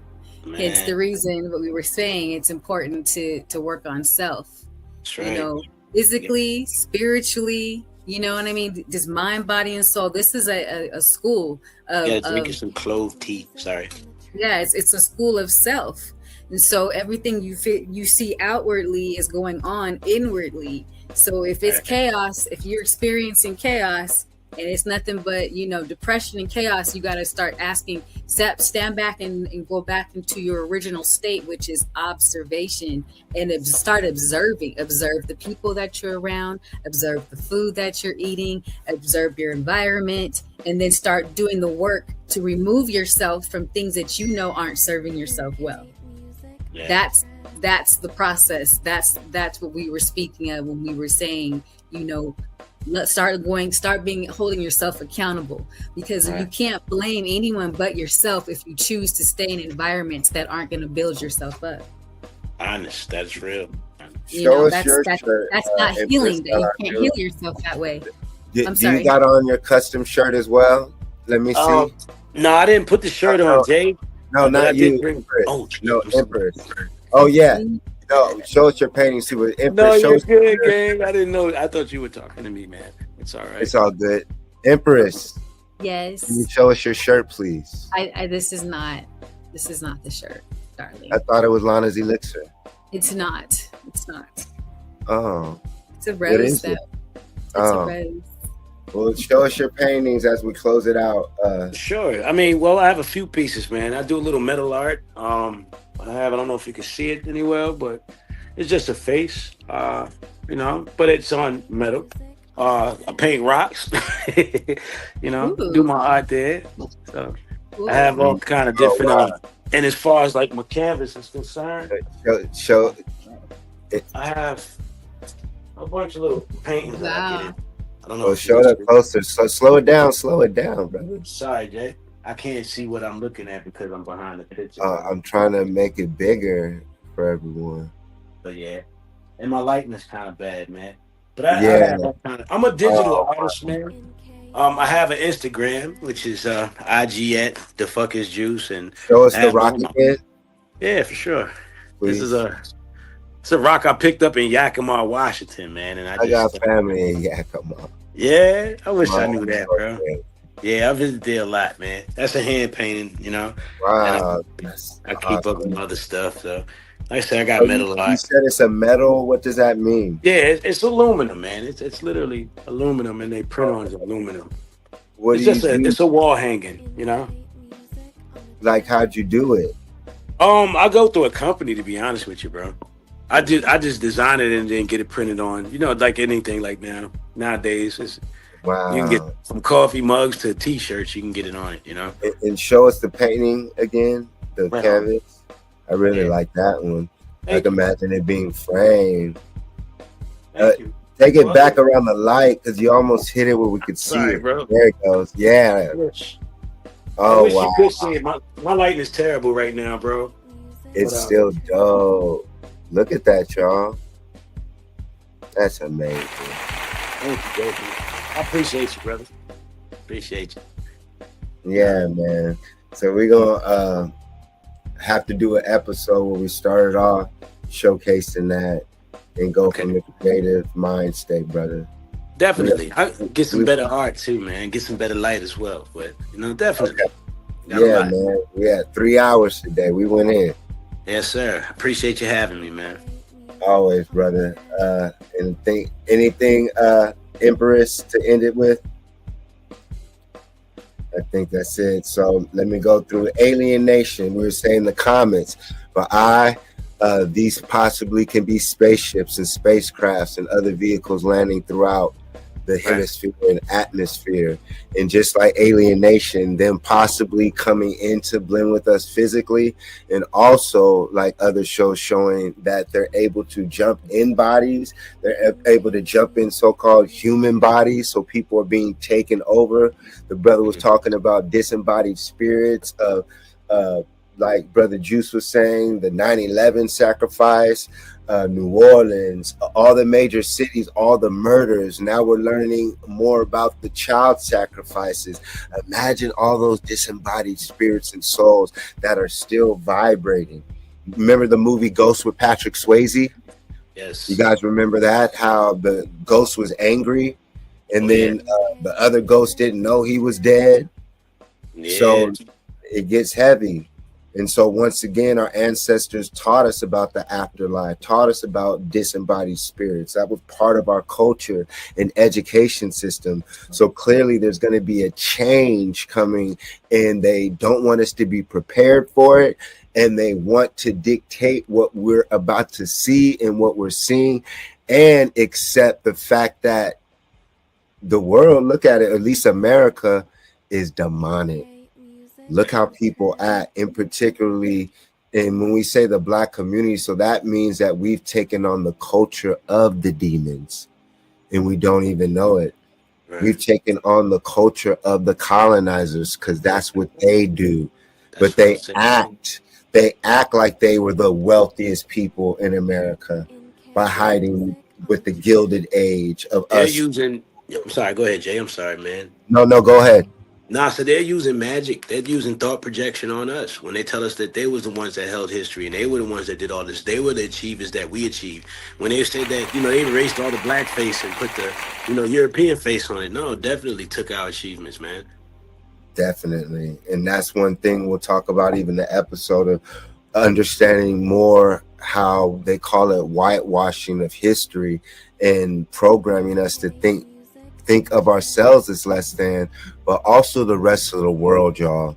And that's what the beautiful thing about starting to think of an escape plan anywhere on the planet, but escaping it, for one, we don't have to put up with this anymore, for one. And then hopefully two, that help is here, help is on the way. we are the aliens who have to become the aliens and move out. There's just so many plays, but for us to escape a racist society, for us to escape the poisonous food, us to escape forcing ourselves to be in a racist society to where it's founded upon the idea of this dream, because that's all it is. When you travel throughout the planet, like we were saying, Africa, when I was with the Zulus, they didn't worship Jesus. They didn't worship God. So unless they were infiltrated mentally, they had their own reality, their own dream, their own timeline that they can live in mentally, their own food, their own nutrients, until the religious folks come. So what they've done, they destroyed our imagination so much that we can barely even think of being free. Thinking of digging deep with machines and bringing out water and creating our own villages. We can do that in Africa, in certain places. So like Brother Juice said, that means that we have to start planning our escape route. And sometimes they say we shouldn't say it. Well, shit, we're talking about it. What are we gonna do knowing that if we do get locked in here, we know that there's gonna be robots, tanks, poisonous food, which means, like I said, the more wealth you have, the better food you'll have, the less violent cities you'll be in, which are like today. They're already done it to where the more money you have, the less you can be around violence, less around, so it'll be the same thing. And so they'll control your holidays. In the future, they might have it to where certain districts don't get a fucking holiday. They don't get a break. Like the movie In Time and shit, yeah. There you go with Justin Timberlake. Right on.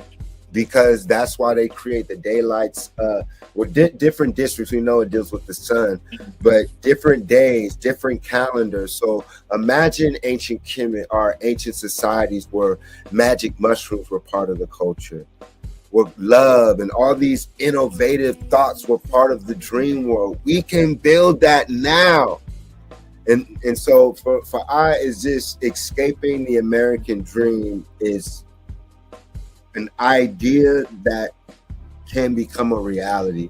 And so as we start closing it, me going to Africa and coming back, understanding the Moor science, the Indian aspect, Olmeca, I still see the value in having a plan of what it's going to be like in America in the next 2 to 4, 6 years, compared to if I move out of America in the next 2 years.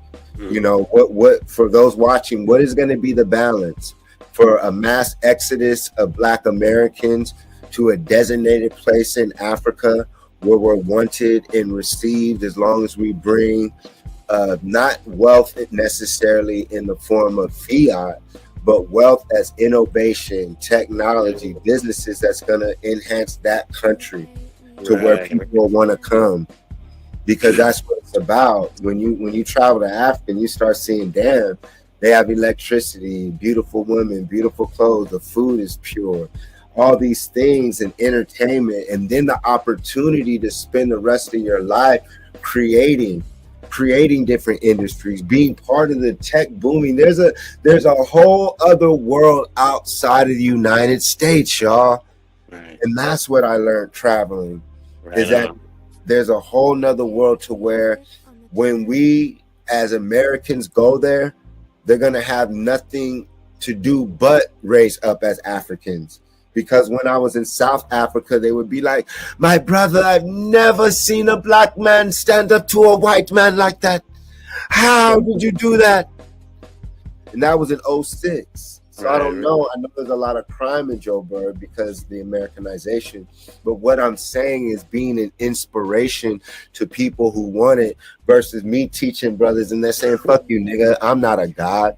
Right. Telling a sister, like, you're a goddess. No, nigga. I'm not a goddess. I believe in Jesus. I believe in God. Matter of fact, nigga, I don't need you. I could use you for sex and have a baby and get a divorce, take your money. I could get a job quicker than you. So Black women and other women, in particularly Black women, they don't need you in this world anymore, in this society. You're you're of no value as a black man in the future of this society unless you're what we saw in Fifth Element, Chris Tucker. And that's what Magic Johnson's son represents. And like Juice said, they're only going to hire you if you pose no threat to their system. Just like us as artists. If you're talking about spaceships in 2006, nigga, 20 years ago, and you have a real movement, and I have fans who were like, I looked it up, what you said, Jason, is true. Right on. They can't control those people. And then when you can feed those people and they can live in a world where Jason, someone named Jason or whoever it is, introduced them to a whole new world, that collapses their system, and that collapses the spell of Jesus. Yeah, that collapses the God spell, the ghost spell, the worship of ghost. And so then we start praising and not praising, but start loving each other more and building community. So this is a last ditch effort in America for all of us to unite, no matter what color you are. It's your principles, it's your mind state. Take that energy back. Right. And so once again, it was us who taught the humans these principalities, and we have to reclaim that. And if we don't reclaim that, we're going to perish as a people. So we're given these few final days and moons, few maybe years, to either wake up or have a formulated plan to have a mass exodus out of America. And that's when judgment will be upon those who are benefiting off of the racist so-called European system, which today, much love, even though there's no such thing as a white person, we're saying that the so-called white man's world is racist society. The idea is over, and that's what the trumpets represent. The trumpets being blown is Donald Trump, Donald Duck, Scrooge McDuck, Biff, and Back to the Future, time traveling. So you either are going to go along with their program, or you're going to break free as an alien, as an extraterrestrial, and build your own nation. And so once again, the flights being canceled, just TSA, what are they going to do if something starts happening with the planes like they did earlier last year? When the planes started flying out the sky, that was a test to tell people that the moment that happens again, and they say it's restricted air travel, you can only have this credit score. If you are in debt, you can't go here. And so all these things they're doing to lock you in this prison. And that means they can control your months, your days, your weeks. They can control your experience when you come to this dream dimension, and then trap you when you get here by making you believe it's real, so you forget about the other earths and other worlds that you're building when you go to sleep. So Roswell, watch it. The extraterrestrials, first, we are the Martians. We are infinite, well, some of us are immortals, and we take on these bodies to experience, some good, some wicked. So Roswell was a show on CW I used to love and watch. Watch it again. They live and walk amongst us.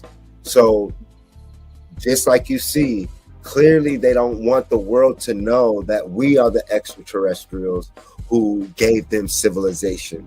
So their plan is to reveal pale-skinned extraterrestrials with technology. So once again, you look at them as the gods. So once again, they demonize us, and they'll trap those who believe in their script forever while the rest of us escape. And last, Grimm. Grimm was a show on CW as well. And it was showing you what Empress Ella Nu was talking about when you're able to see people shapeshift. They were called Grimms, meaning that some of us are able to look at people who are not humans. And so that veil is thinning to where you're able to see people for who they really are, either by their bloodline, whether it's a werewolf, a demon, a fairy, a vampire, all these things. And that's why when you either smoke weed or do different psychedelics, or if you're naturally vibrating without drugs or any help, if you're vibrating on a higher frequency, you can see people, like they say, for who they are. Some people can sense it. Some people can see in their movements. Some of us can see people shape shift into different beings. And so for us, we're saying that that veil is thinning, hence why you're seeing people acting like demons, and they're turning people into demons. Watch the show Grimm. It was canceled. Grimm was a great show that'll let you know that there's non-humans that live amongst you in your neighborhood, your principal, your teacher. They're everywhere. You are just hypnotized and you're under mind control, and they use God and Jesus for you to not even think or imagine that you are the only intelligent humanoid being on the planet, and that there's other beings that they call extraterrestrials that have ancient bloodlines to shift into different beings. And then to the right, they canceled this on CW as well. It was called Starcross, to where extraterrestrials came and they were humanoid and they blended in American society. And then what do they have planned for us? Well, they just announced the Christopher Columbus statue at the White House. And then Bill Cosby ordered to pay $19.25 million. It's time to leave, y'all.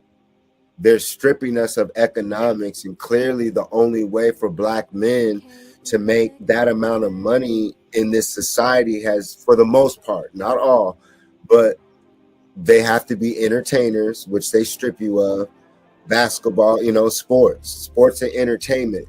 So if we take away all the Black entertainment, Black sports, what do Black people in America have?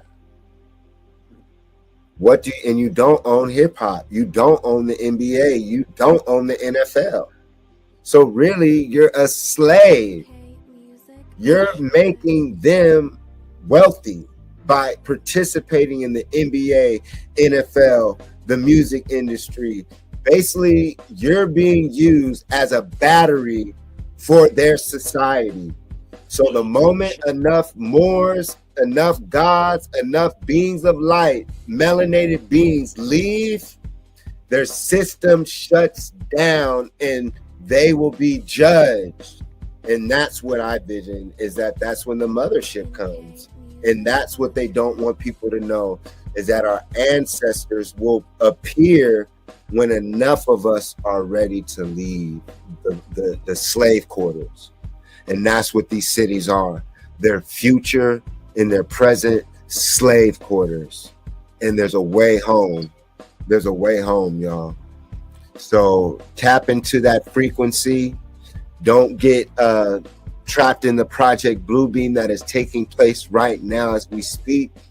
Go watch the show American Gods at the top, and you see the Tree of Life as well, if you know how to read. I see it. And so at the top, you see the so-called European man.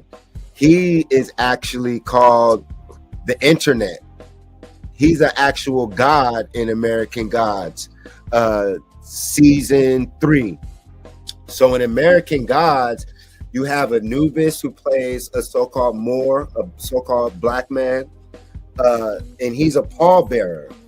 And then what's the name got kicked off the show, they said, because he was too much. Orlando, not Brown, but the other one. Anyways, so American Gods, in the middle, you see the so-called Moorish woman, the African woman. She was locked up in a prison. And eventually the brother on the bottom, he had to go around and free these gods, which are thoughts, ideologies. So the Black woman, when they freed her from prison, they had her in a max prison, and it was in water, all this stuff, and they had demonized her. So Medusa was the so-called African Moorish woman with dreadlocks. It's also why the woman will wear the snake, which represent the serpent, the Kundalini. That's why they used to show you with the woman with the snake. Us as Nagas, the serpent people. That's why when we get dehydrated, you see me lick my lips and it's lack of water. I get ashy, I get scaly, because we are mixed with reptile and mammal. There was a mixture between extraterrestrials, us as reptilians, and clearly some type of mammals. Some of us more reptilian, hence why my dad and them, they barely had hair on their face. And then there's some of us Moors who have hair. And so long story short, in American Gods, it was showing you how the so-called black woman was worshipped as the most ancient deity, and she has been locked in prison. And once she's let out, the world changes. They had multiple Jesuses in American God. They had a black Jesus, a white Jesus, a gay Jesus, an Asian Jesus. So it was showing you that there's a Jesus for a drunk. There's Jesus for a drug addict. There's a Mexican Jesus. There's a Jesus for anyone, like Empress Elu said. When you read the Bible, it goes to your mood. It's a trick. It's to trick you and trap you in a fictitious reality that never existed until you believe the book, like Never Ending Story. So on the bottom, you see the brother, which is you as a Moor. It is you who must free the ancient gods. And then you have to go to battle with the internet or use the internet as your friend. But you are the true internet, because naturally you are a sun, a real sun, melanated being, highly melanated being. You are condensed sunlight, son of Ra. This is why they don't want you to study Ra. R-A, and then they say raw foods. Raw foods is sun food. So when they say, in Jesus' name we pray, they don't say Yahshua. They don't say the Yahweh. They say, in Jesus' name we pray, Amen. Amen. Yeah. Who is Amen?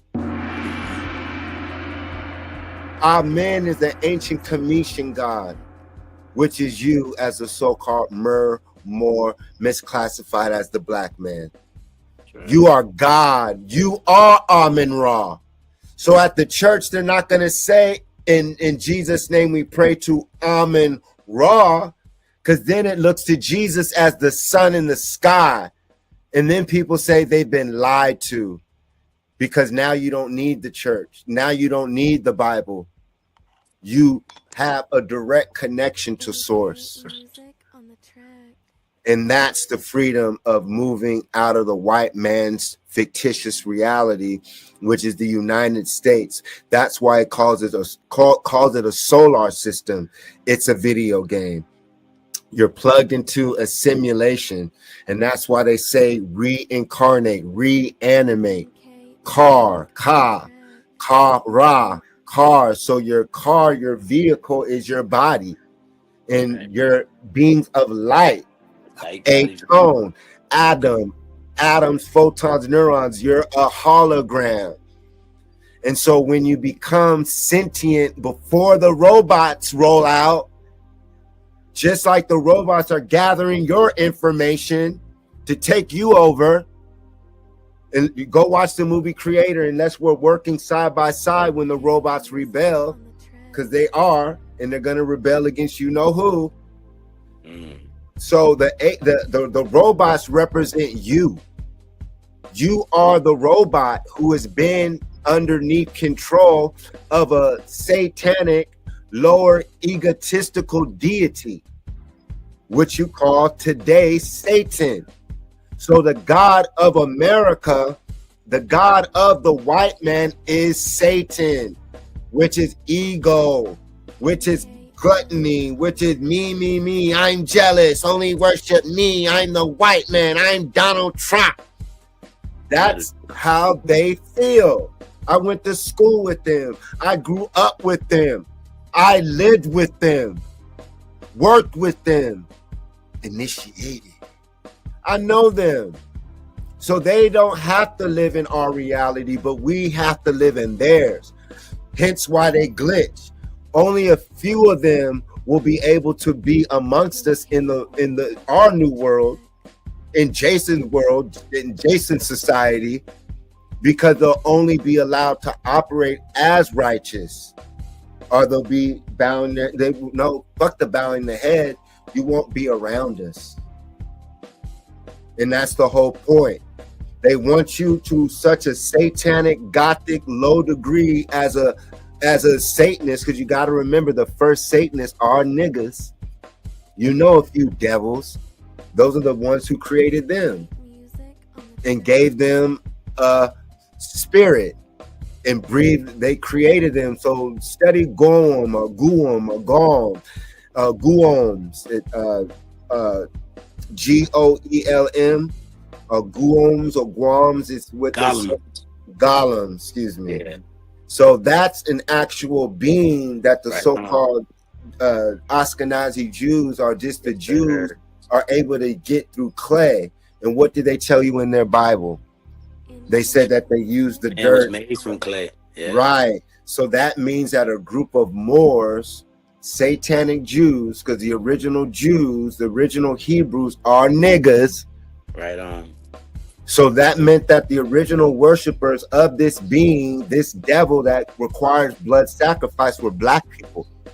And they created white people in its image and breathed our breath of life into it and gave them instructions to go around and manipulate and deceive the world. That's where you get the so-called unrighteous black nobility of niggas, black scientists who created a group of humans to go against us who are righteous. Hence black devils. Hence your worst enemy looks like you. Right. And so that's what, and so that's also what American Gods, the show, is dealing with. It's dealing with the word God, which is Odin. So we know that the word God, Gad, is actually a demon, the root of the word. So even when we say I'm a god, unless we know backwards dog, Sirius dog star, but for the population, when they say they worship God or Jesus, they're worshiping lower entities because they do not know of their ancient ancestors who are actually the future technology. Hence why the so-called white man and other races don't want you to tap into those ancient ancestors, because that's who they're using to control you. And that's what they're doing to feed them.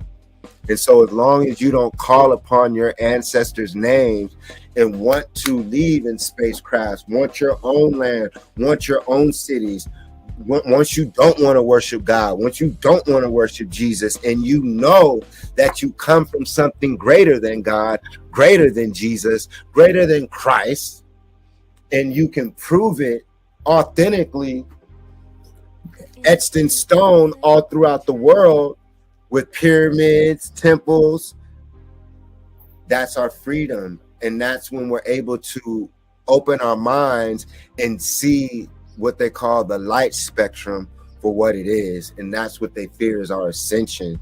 And so they give people the story of Jesus to basically say that only one man can ascend and perform supernatural powers, because they know the moment you activate that, you can't be controlled, you can separate from them. And what happens when enough black people separate? Who are they going to copy from? That's right. They're going to kill each other. That's why you have to separate from them, because they're returning to their nature. And so if they can trick enough of our people to believe in them, those are going to be the black people who they say burn in hell for eternity, because you're not going to be able to get out of his reality. It's all the white cars on the movie Left Behind, man. All the white vessels left behind. All the Teslas on the road.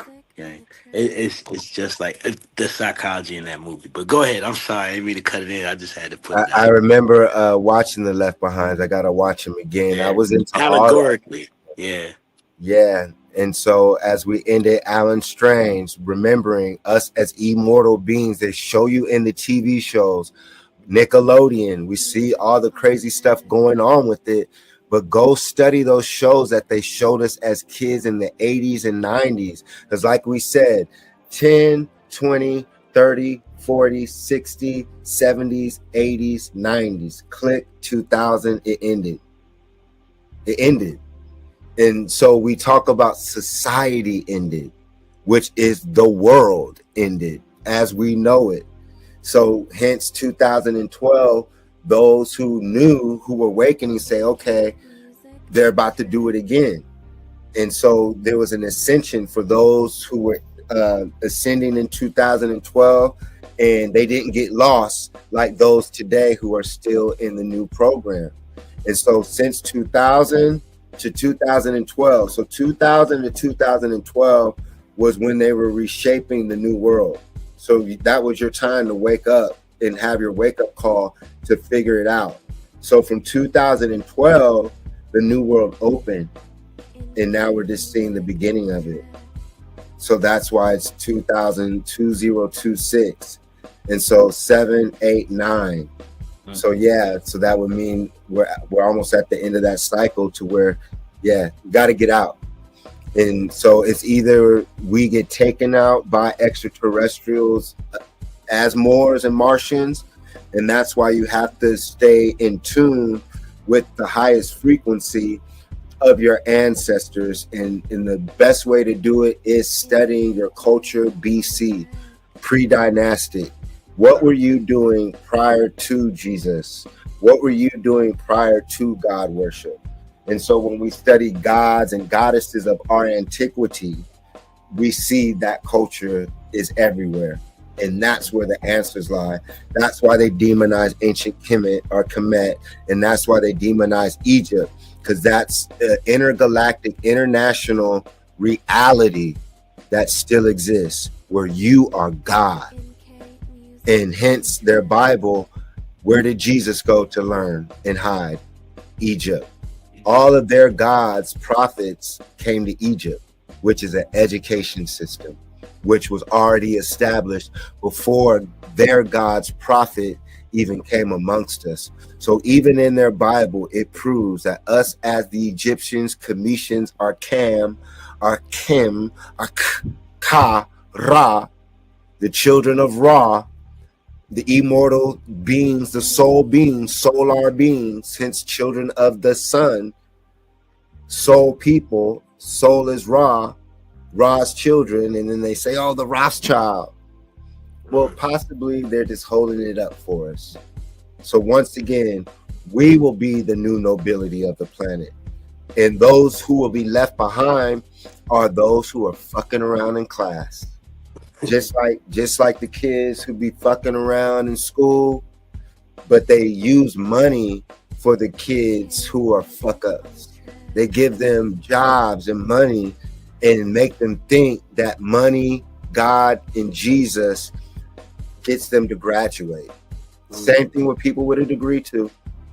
The real universe is the real university is the universe.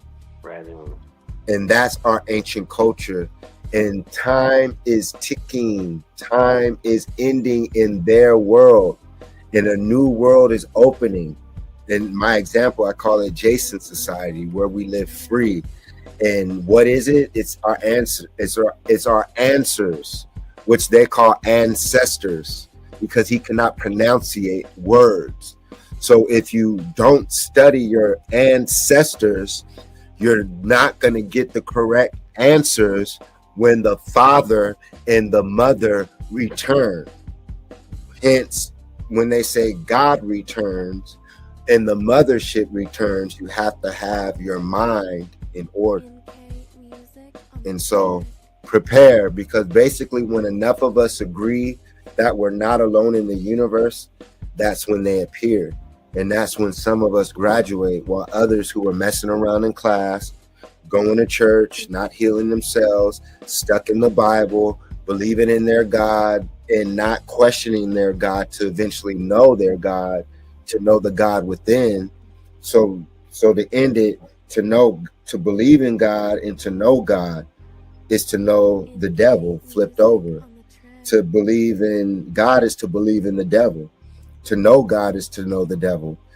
That's when you become the serpent, knowing good and evil. So you now learn that by doing wicked stuff, egotistical stuff that the Europeans have taught everyone to do, that he made part of our culture, that keeps you satanic, which makes you having to reincarnate in hell, which they come from, because they were made in hell. So the only way for a so-called European, so-called white person to get up out of hell is to get next to you, and for them to observe you, or you teach them. But you have to watch it, because they're either around you to vampire off you and be your friend, or they should be helping you, you know, as the gods, and let you know, like, yes, you're the gods. And it doesn't mean that you mistreat them or mistreat anyone. And that's why I say the curse is being uplifted. So basically us as gods will learn not to ever mistreat the humans. And that's what I feel happened, is like there clearly were us as gods that started mistreating the humans. And then there were gods who made mankind and taught them to deceive and do all this wicked shit. And so they don't have a home. So it's up to us to lead by example on how to be righteous. But sometimes we have to separate. So to end it, all people are welcome. Jewish, Asian, gay, straight, all that stuff. If you're righteous, you're supposed to graduate. It's not about that. It's about us all trying our best to operate on our higher selves and not allow the government, which is the church, religion, TV, the education system, and now everyone else, to dictate your dream. And so once again, you can clearly see society as a whole has been taken over by another entity. And clearly it's a group of entities that have taken over. They even injected these entities using certain, you already know, jabs. So now we're in a society where people are literally the living dead. We're in it right now. People are walking dead right now. That's why everyone pretty much acts like the TV. They're not themselves. And so it clearly, in order for you to change, you have to go through hell, meaning you have to leave where you're at and the bullshit you created and go through what you created to get to the other side, which I did. And we all still have to do it. It's nonstop. But for those of us who left that ideology of the Jesus, God, American dream ideology and thought that controls and consumes those who get colonized, we now have an escape plan, y'all. First and foremost, the escape plan is in the mind, and it's in the culture. So I'll end it. Study yourselves, the owl, the alien. So Al Morocco. You are the owl. You are the alien. The Alis, the days. The word day comes from DEY, because the days taught the humans days. The humans didn't have months, days, and calendars. They didn't have any of that. That's why we gave them holidays and events. But because they're dead, they're living dead. So they had to convince us that we're dead without God, without Jesus. They had to convince